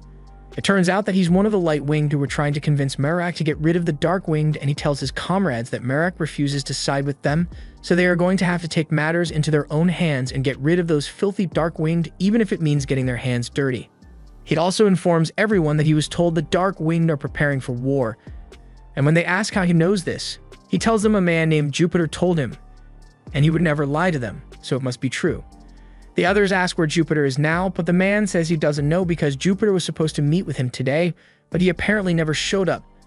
And the man thinks it has something to do with those wingless people who showed up recently. Dina has been eavesdropping this entire time, and from what she heard, it sounds like this nation is on the verge of a civil war, and she's willing to bet that the Jupiter they refer to is the one fanning the flames. She has no idea why he chose to skip meeting with the Lightwing today, but at least now she has some good intel to share with Lufas. Back with Libra, she is still engaged in battle against Jupiter, and no matter how much wind he uses, he isn't able to budge Libra's solid frame whatsoever. The only reason he has been holding out so far is because he is fast enough to dodge all of Libra's shots, but she's been analyzing his attack pattern this entire time, and once she's done with her calculations, it's going to be a lot harder for him to dodge, so he needs to think of something quickly. He realizes there's no way he can beat Libra right now, so he creates a massive gust of wind to kick up dust and obscure her vision so he can escape. Libra tries to stop him by blowing the dust away, but by then it was already too late, and Jupiter was long gone. Later that day, everyone meets back up to discuss what they've learnt, and Dina informs Lufas that the Lightwinged are currently preparing themselves for war against the Dark-Winged, although they were likely incited into doing so by a man named Jupiter. Libra then speaks up to inform Lufas that she engaged in battle with one of the 7 demon luminaries whose name was Jupiter, but despite her best efforts, he managed to get away. Lufas is surprised to hear that there was a demon trying to destroy this city when it would likely fall apart on its own, but since Jupiter is likely to come back, Libra requests that Lufas alchemize some homing bullets and missiles for her since she's currently running low on ammo. Lufas agrees to make some ammunition later, but before that, she turns to Ares and asks him if anything happened on his end.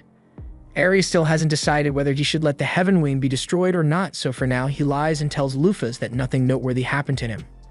Lufas takes his word for it, so she then proceeds to tell everyone what she observed in the Dark District.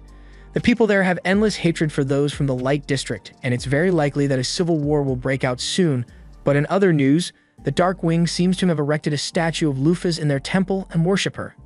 After hearing this, the others fully approve of the Dark District, and Libra even suggests they should join the Dark Wing's side during the Civil War, but Lufas tells her she doesn't plan on taking a side at all. If a civil war breaks out, this nation will fall and it will give the demons the perfect opportunity to invade, so they have to prevent that at all costs, and to that end, she asks Libra to capture Jupiter next time she sees him. Libra asks if they mean she's barred from killing Jupiter, so Lufas tells her they need him alive so they can force him to testify in front of all the Heaven Winged.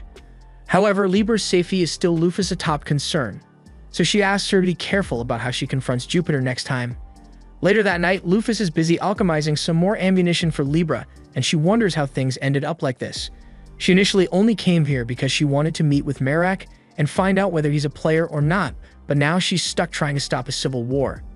Meanwhile, out in the forest, Jupiter is throwing a temper tantrum because with Libra around, he can't risk getting close to the city anymore. And if she's there, then that means Lufas must also be around, and that puts the whole plan of destroying the city at serious risk. Just then, Venus shows up and asks Jupiter why he's so upset, but he doesn't appreciate the patronizing tone, especially when Venus did nothing to help him while he was being attacked by Libra. However, Venus says she had been waiting at their scheduled meeting point the entire time, but he never showed up, and that's not her fault.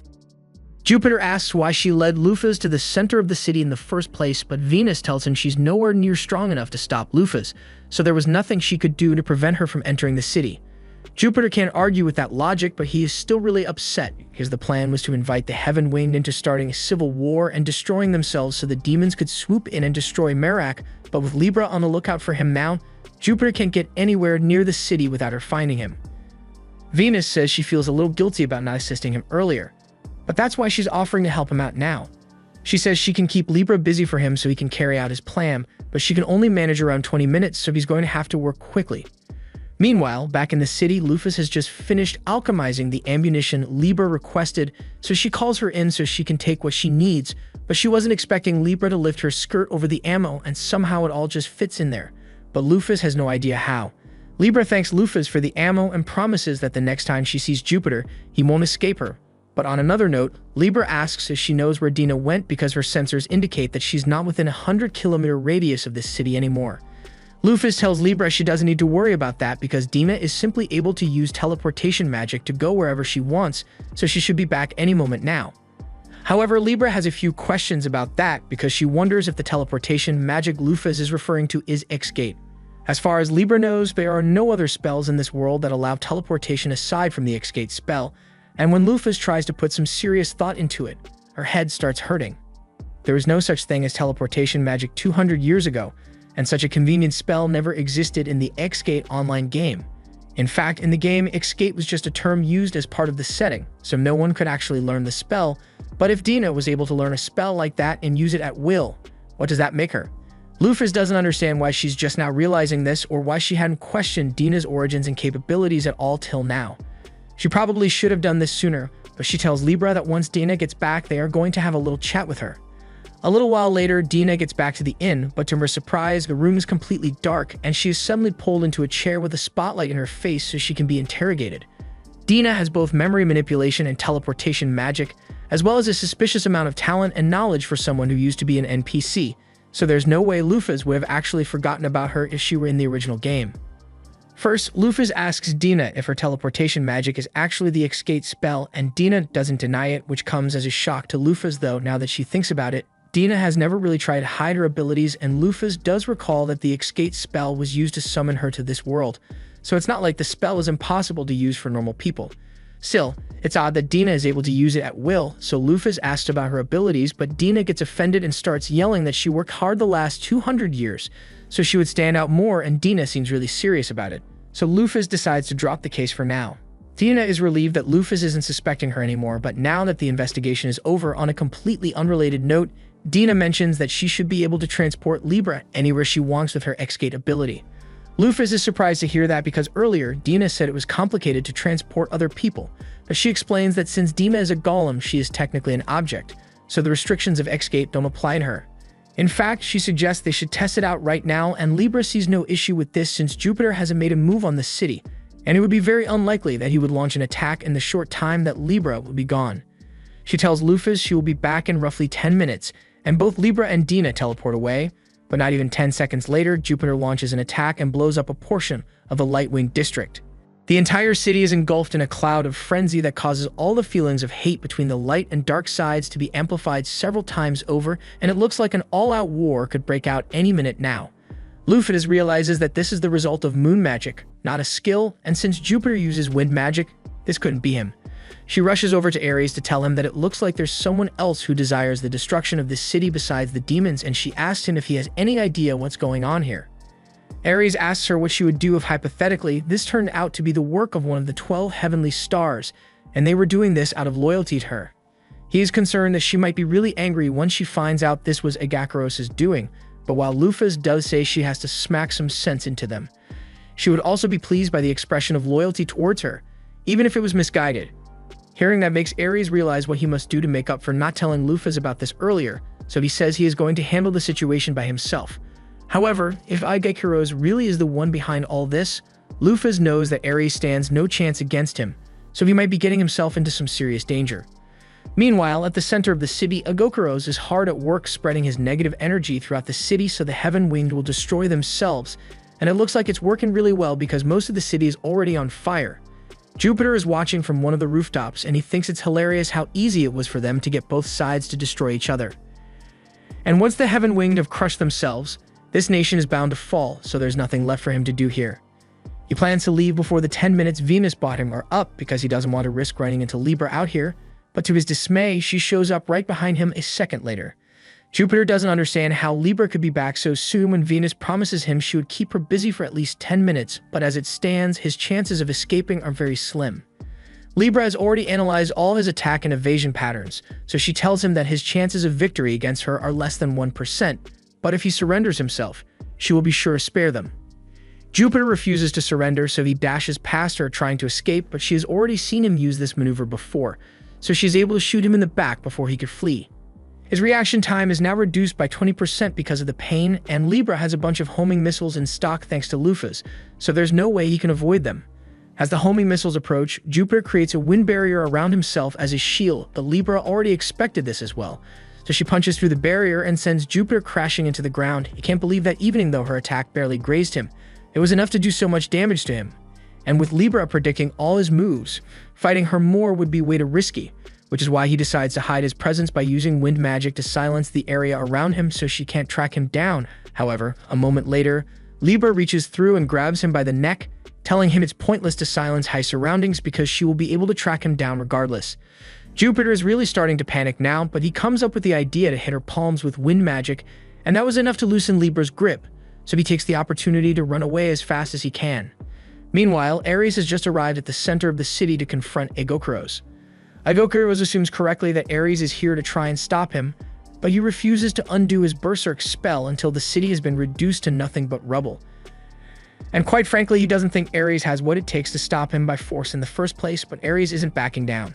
They both unleash their energy, and as Exgate launches a laser at Ares, Ares counters with a flame fist and then creates a wall of fire to defend himself from the subsequent attacks. He knows he is at a disadvantage against Exgate's move set, but he refuses to give up, and when he sees an opening, he launches himself forward and blasts straight through Exgate's chest. However, it turns out that was actually a duplicate, and the real Exgate has been above this whole time, charging up a spirit bomb, and he sends it straight towards Ares to kill him. But at the last second, Lufas steps in and blocks the blast. She yells at Exgate and calls him a fool because he just tried to genuinely kill Ares just now. But Exgate is barely paying attention to what she is saying because once he realized that the woman in front of him really is Lufas, tears well up in his eyes because he is unbelievably happy to see her again. Lufas was initially planning to give him a good punch when she got here, but now she doesn't feel like that would be warranted anymore. She can tell he was extremely worried about her, and she can understand why he'd want to exact revenge on the Heaven Winged, but she tells him she has no intention of harming Merak or any of the Heaven Winged, so she asks him if he would be willing to undo his berserk spell. Exgate nods in agreement without a second thought, and Lufas is glad to see that he is being so cooperative, so she tells him she is willing to overlook all the trouble he has caused. She tells him that from now on he is to assist her instead of the demons, and Exgate is more than happy to comply, so he turns into his human form and swears his loyalty to Lufas once more. He then undoes his berserk spell as Lufas requested and then slips into her shadow. But while Lufas assumes this will put a stop to the civil war, Exgate tells her that won't be the case at all. All his spell did was amplify existing emotions, so even without it, the light and dark sides still hate each other and will likely kill each other anyway. Lufas realizes this is worse than she thought it would be, but all of a sudden, Dina shows up, and she says she has a way for them to stop the war before it happens. Lufas is glad to see that Dina is back, but Exgate looks confused because he doesn't feel like he knows Dina, but for some reason he recalls her being part of the background 200 years ago. Meanwhile, Jupiter is still running for his life because he doesn't want to be caught by Dina, but no matter where he goes, she always manages to find him, and he's pretty sure she's intentionally trying to scare him now. She keeps telling him that his best option is to surrender because at this location, there are no civilians nearby, so she can activate Braxium at will if she wants to.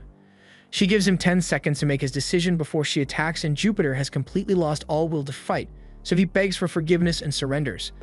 As for the Heaven Winged, both the light and dark sides have gathered out in the town square, and it looks like war is about to break out any minute now. But before that could happen, Merak shows up and starts urging the people to lay down their weapons because fighting like this is exactly what the demons would want. Lufas is glad she finally gets to see Merak, but she is shocked to find out that one of his wings is gone, so she asks Dina what happened to him. Dina explains that this is one of the effects of the curse of the Demon King, and along with sealing away half of the power of the heroes, it also took away one body part, which is also the reason Immigrants could no longer walk. Lufas thinks it's a terrible fate since Heaven-Winged build their whole identities around flight, but Merak will never be able to fly again. Dina doesn't think Merak's speech is doing much to convince the Heaven-Winged, but Lufas says his presence actually means a lot because if he weren't here, the war wouldn't have broken out by now, but with that said, he won't be able to calm both sides down on his own. Just then, Libra arrives with Jupiter in tow, and she tells Heaven-Winged that they can do whatever they want with Jupiter now. However, that doesn't give them much information to work with, so Dina heads down to give the people the full story. She tells them that the man before them right now is known as Jupiter, and he is one of the 7 luminaries of the Demon King.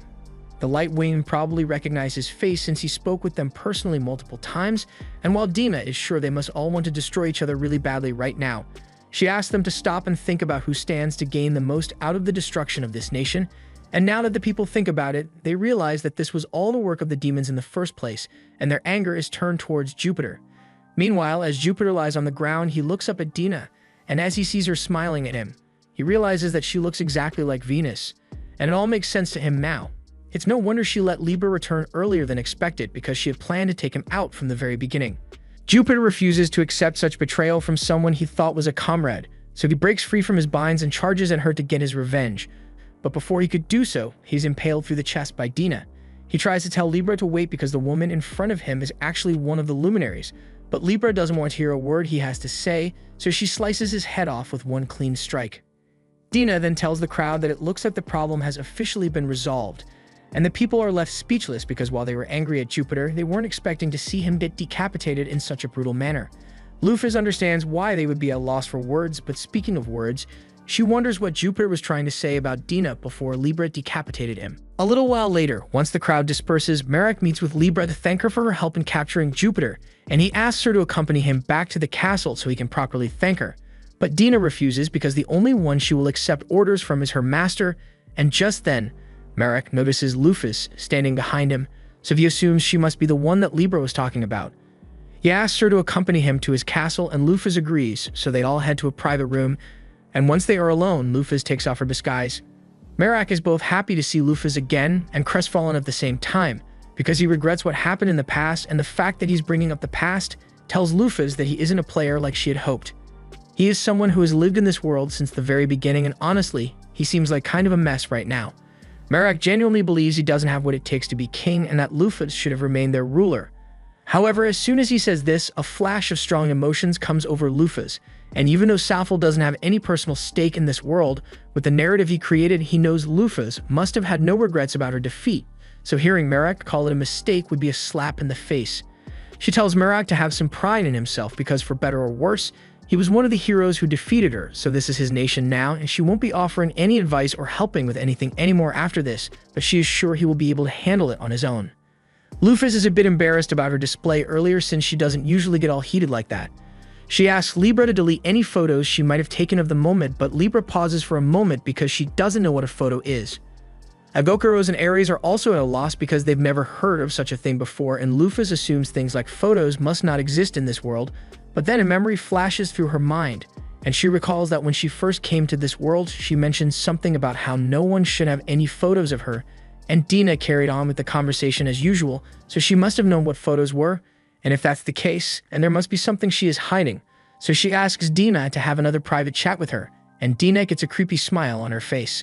To get right to the point, Lufas asks Dina who she really is because there's no way she is an advisor like she claims to be. Dina admits that she was lying about her identity, but it should have been obvious from the beginning because when Lufas got back and met Dina at the tower, if Dina were really a loyal advisor waiting for her master's return, then she would have at least kept the place clean over the past 200 years, but it still looked abandoned when Lufas arrived. Lufas also knows Dina can't be one of Lufas' former subjects either because if she were, Libra wouldn't have remembered her face right away. Dina confirms that she is neither Lufas' advisor nor her subordinate. She simply knew that Lufas had an NPC with this character design in her tower, so she just made use of that identity to get close to Lufas. The fact that Dina knows of the term NPC leads Lufas to believe that she must be a player just like her. But if that's the case, then why did the others say they recognized her? Just then, Lufas recalls the time Dina once mentioned that she had the ability to implant and alter the memories of other people, so she must have manipulated their memories. Dina confirms this as well, explaining that she implanted memories of herself in Ares when she first met him. As for Egokuros, he had been cooperating with the demons for a long time, so she was able to implant memories in his head when he went to the demon castle. However, with Libra, there wasn't much Dina could do because memory manipulation doesn't work on golems. After all, Libra doesn't have any memory to manipulate, just records, so Dina was really lucky that some of Libra's records were damaged. If Dina was going to such great lengths to implant memories in others, then Lufas worries that there is a good chance Dina manipulated her memories as well, but Dina says she wasn't able to do that. Lufas' will was apparently too strong for her memory manipulation to work, and even if she had tried to implant false memories, it would take a year of constant concentration to make it work. For obvious reasons, Dina couldn't do that, so the only way she could fool Lufas was to take up the position of NPC advisor in her tower. The best she could manage was to slightly nudge Lufas' thoughts to subconsciously keep her from questioning things too much, but she never expected that Lufas would be a player, so that was a miscalculation on her part. Also, to clarify, Dina informs Lufas that she isn't a normal player in the game, she was actually a beta tester. The company apparently hired her to beta test the new half-elf race, which was introduced in an update. And as a perk, she was allowed to view all character data in the game, which is how she knew that Lufas placed an NPC in her tower. That sounds like a complete breach of privacy to Lufas, but that aside, Lufas recalls that Dina mentioned that she manipulated Egokuros' memory while he was at the demon castle, so they must mean she is able to go and come as she pleases. And Dino once again confirms Lufas' theory. Her demon identity is Venus of the Seven Luminaries, and she had planned to continue playing the role of Lufas' advisor a little longer, at least until Lufas and the demons had destroyed each other, but since she has been found out, her only choice is to crush Lufas and turn her into a pawn. Lufas asks if she really thinks she can pull that off when her level is only 300, but Venus laughs and says that's just a fake status screen, and in reality, she's actually level 1000, so she is on par with Lufas in terms of strength. She flies into the air and creates a barrier around Lufas to prevent anyone else from interfering with her battle, and then she fires a laser down at Lufas. Lufas managed to block the blast and remain completely unscathed, so Venus decides to kick things up a notch and rips off Gilgamesh's noble phantasm.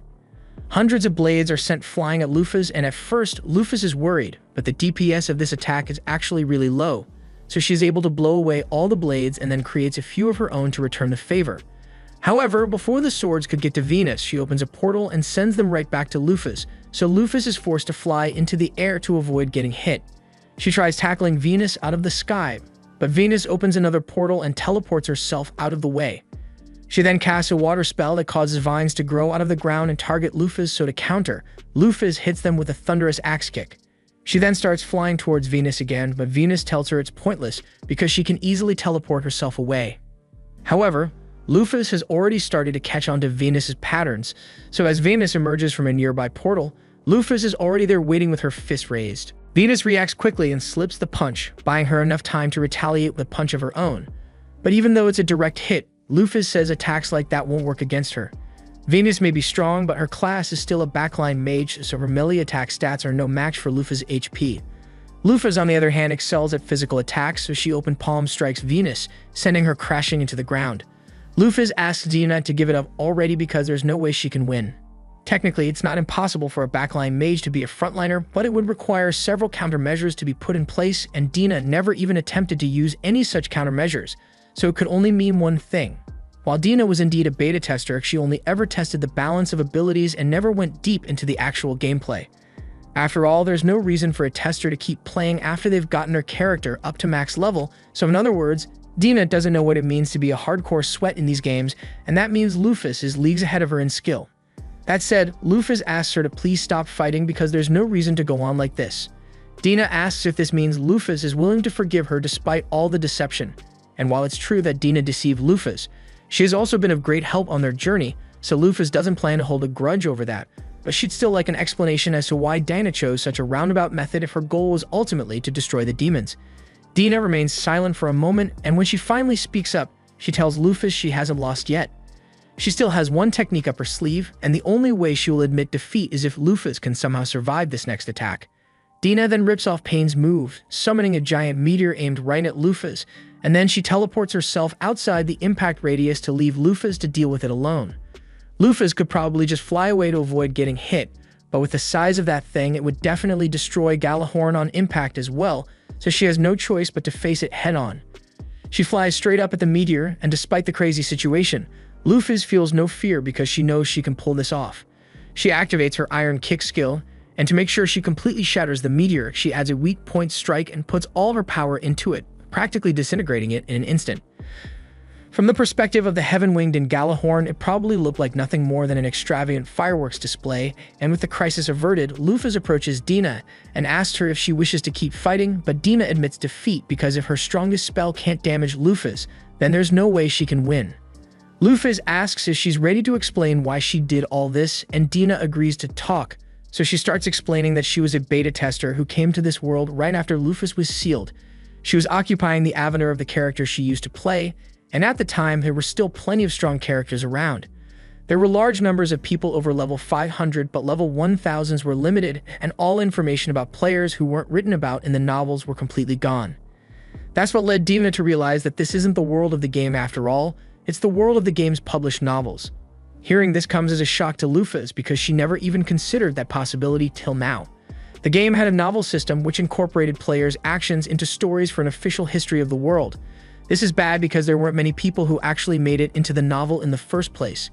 After all, the player count overwhelmingly exceeded the number of authors available, and there were also players who didn't want to be in the novels at all. Though, if this world really is based on the events of the novel, then Lufas wonders why a beta tester like Dina is present in the first place. Dina explains that she has already searched all over, and she was unable to find anyone who was in the same situation as her. All the characters of her friends had been residents of this world from the very beginning, so she figured she was the only player who was brought here from the other world. Lufas tells her that there could still be a chance that there were others like her and she just didn't realize it. And Dina admits that it's possible she might have missed something, but by now it's way too late because most of the people from back then are long dead now. It should have been obvious from the start, but if all high-level players from the game had been present in this world, then there's no way the demons would have been able to push humanity this far back. Dina was incredibly frustrated because not only had she been separated from her friends, but she was also left alone in this world that was on the brink of destruction. She wasn't strong enough to defeat the Demon King on her own, so it was the best she could do to infiltrate the demon upper ranks to delay the conquest from within. That's why when Lufas returned, she planned to trick her into confronting the Demon King to get rid of him once and for all. This all sounds very convincing, but for some reason, Lufas gets the feeling that there's something wrong with Dina's explanation, and for some reason, Lufas can't quite put her finger on what's wrong. Dina asks her if she has any other questions she would like answers to, but the only thing Lufas really wants to know is whether Dina is an emergency or not. Dina assures Lufas that she is not her enemy, though it would be easy to interpret all her attempts at deception as hostility, so she won't complain if Lufas still thinks of her as an adversary. However, to Dina's surprise, Lufas actually asks her to return and continue being her advisor. Dina asks if she's sure about this after everything she has done, but Lufas doesn't care about that. After all, she still owes Dina for all the help she has provided on their journey. And having a subordinate with secret plots sounds like it would be fun, so Dina is welcome to come back if she wants to. Dina is still in disbelief, so she asks if Lufas is really a player because that response sounded way too in character. Lufas laughs and admits that her players' memories and characters' memories are kind of blending together, so she does act in character a lot. But the main reason she wants to have Dina by her side is because she is just glad to have found someone in the same situation as her.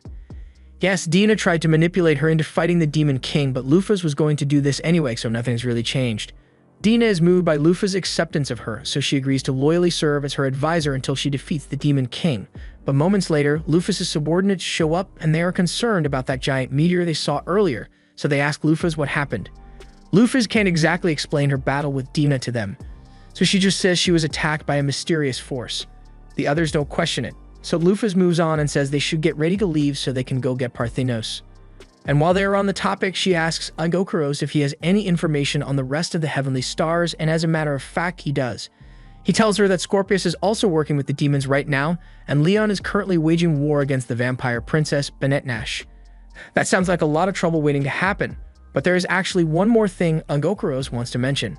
He heard a rumor among the demons that the kingdom had successfully managed to summon a hero. In the castle of Levitine, we see the royal magicians completing the summoning ritual, and in the center of the circle, a boy appears who looks exactly like your average anime MC. Minami was an ordinary high school student on his way to class a few minutes ago, but all of a sudden he started hearing voices asking him for help, and the next thing he knew, he was transported to a room with dozens of people staring at him. They inform him that they are the ones who summoned him here, and they beg for help because they need him to defeat the demons, as well as the conqueror Lufas. Manami has no idea what's going on or who Lufas is supposed to be, and any normal kid would be hesitant to agree to go to war on behalf of a nation who kidnapped him against his will, but Manami has always had a dream of becoming a police officer, and if he wants to stay true to himself, then he can't turn his back on people asking him for help. He agrees to become their hero, but a few weeks go by, and he's starting to realize that being a hero is harder than he thought. He has been training under Frederick, one of the world's greatest swordsmen, and it's not like he doesn't want to put in the effort to learn how to fight, but Frederick refuses to speak English, so Manami has no idea what he's saying. He tries communicating that he is having trouble handling a sword, so he was wondering if there's a different technique he could use, but Frederick suddenly growls at him and Manami immediately shuts up. Just then, the vice captain shows up and translates Frederick's growls to explain to Manami that Frederick is angry because he keeps getting distracted during the training session. And just then, Frederick lunges at a mouse that was hiding in a nearby haystack. Just then, Cross comes running up to Manami and informs him that they have finally finished forming the party that will accompany him on his mission, and Manami is surprised that it is happening so soon, but he follows Cross to meet the king so he can be introduced to his new party. He's informed that his party will consist of Frederick, the vice captain, Cross, and Alfie, the daughter of Gantz, the adventurer Lufas met in Megreza City. They are the best the kingdom has to offer, but in addition, the king's personal covert operatives. Manami is honored to have such skilled companions, but then he hears the king say that it's time for him to head out, and he pauses for a second because he only got here 3 weeks ago, so it seems a little early to ask him to take down the Demon King. Frankly, he doesn't think he's capable enough to save this world, and he still has no idea how strong the Demon Lord or Lufas is. But if the king says he's ready, then he believes he must be ready. Poor kid. However, just as he is about to begin his journey, Manami suddenly spots a dark feather descending from the sky, followed by several more afterwards. Everyone looks up to the sky with sheer terror written across their faces, but Manami is just confused since he's not really sure what's going on here. None of the others even have the courage to speak anymore, so Manami looks up to see what's going on and sees both Lufas and the Demon King, Orm staring each other face to face.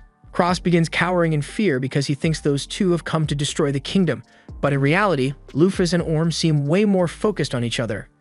Earlier, Agokuros informed Lufas that a new hero had been summoned in the kingdom, and she recalls that the hero title is a very special class. So special in fact that most people in the game didn't even know it existed until Alioth discovered it. As a result, his abilities grew so fast that he was able to shoot up to the #1 spot on the game's leaderboards in no time. If the kingdom really summoned another hero, then the hero probably has insane potential, but that doesn't mean he is strong enough to handle himself yet, and if Agokuros knows about the summoning, then that means the demons must also know about it, so they will surely try to take out the hero while he's still weak enough to deal with easily. The others agree with Lufas' analysis, but Dina points out that the country still has the barrier created by Alioth protecting it, so even if the 7 luminaries were to attack, they would be defeated. Lufas asks what Dina means by a barrier, so Dina reminds her of the hero skill, Soul Succession.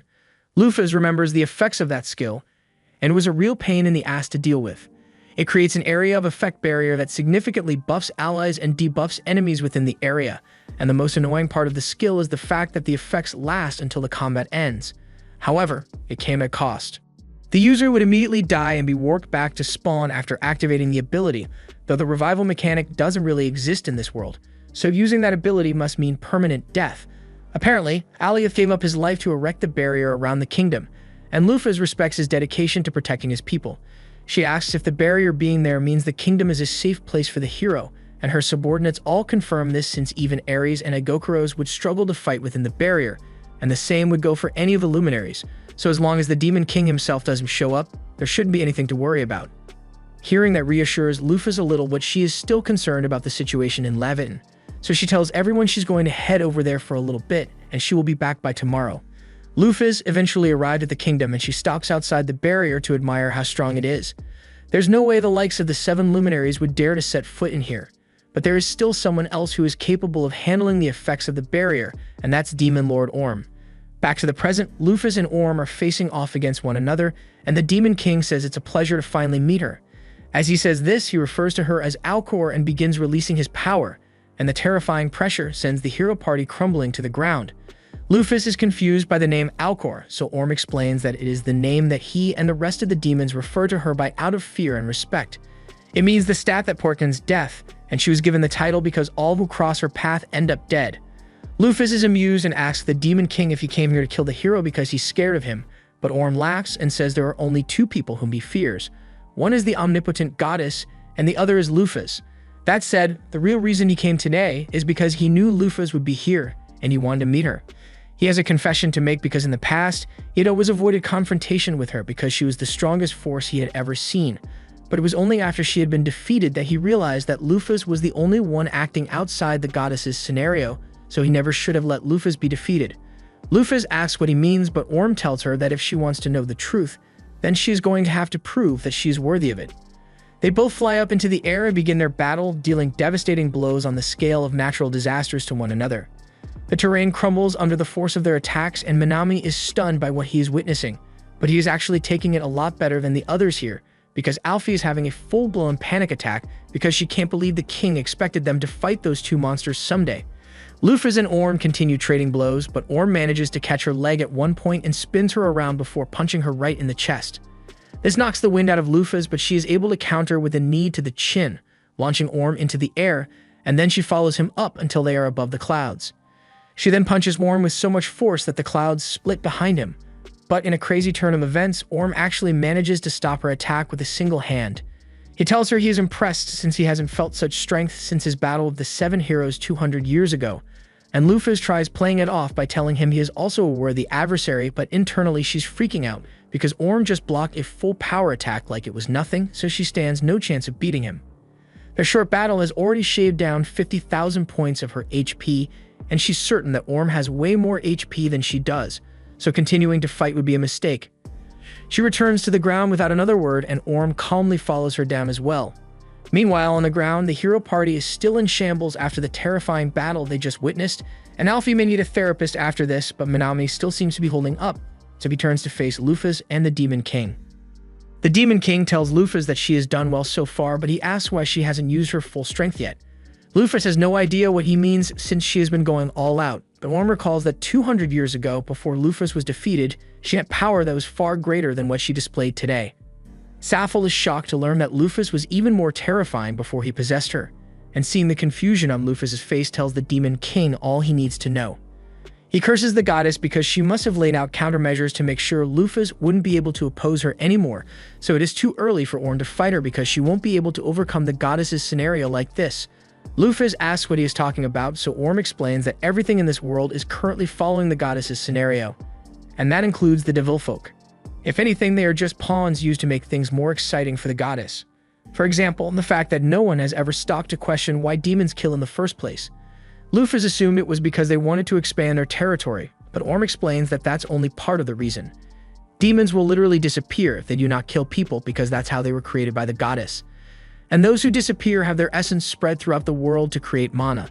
This means that if demons didn't exist, then there would be no magic in the world, but at the same time, because they exist, the world is stuck in a cycle of fruitless killing.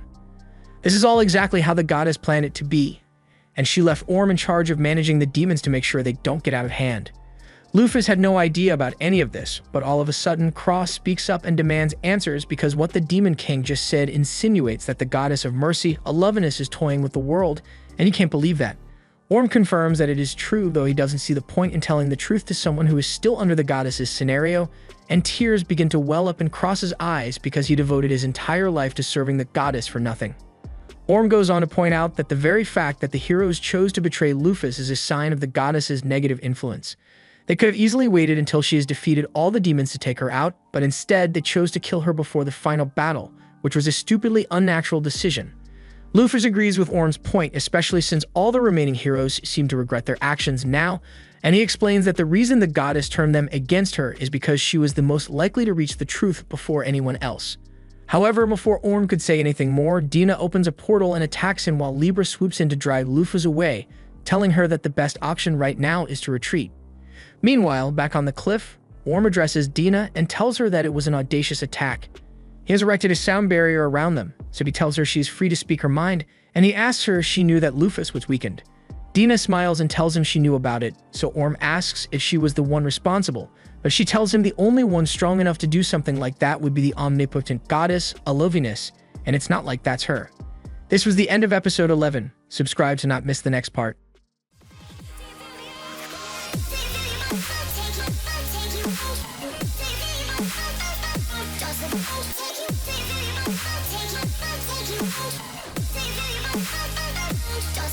Take you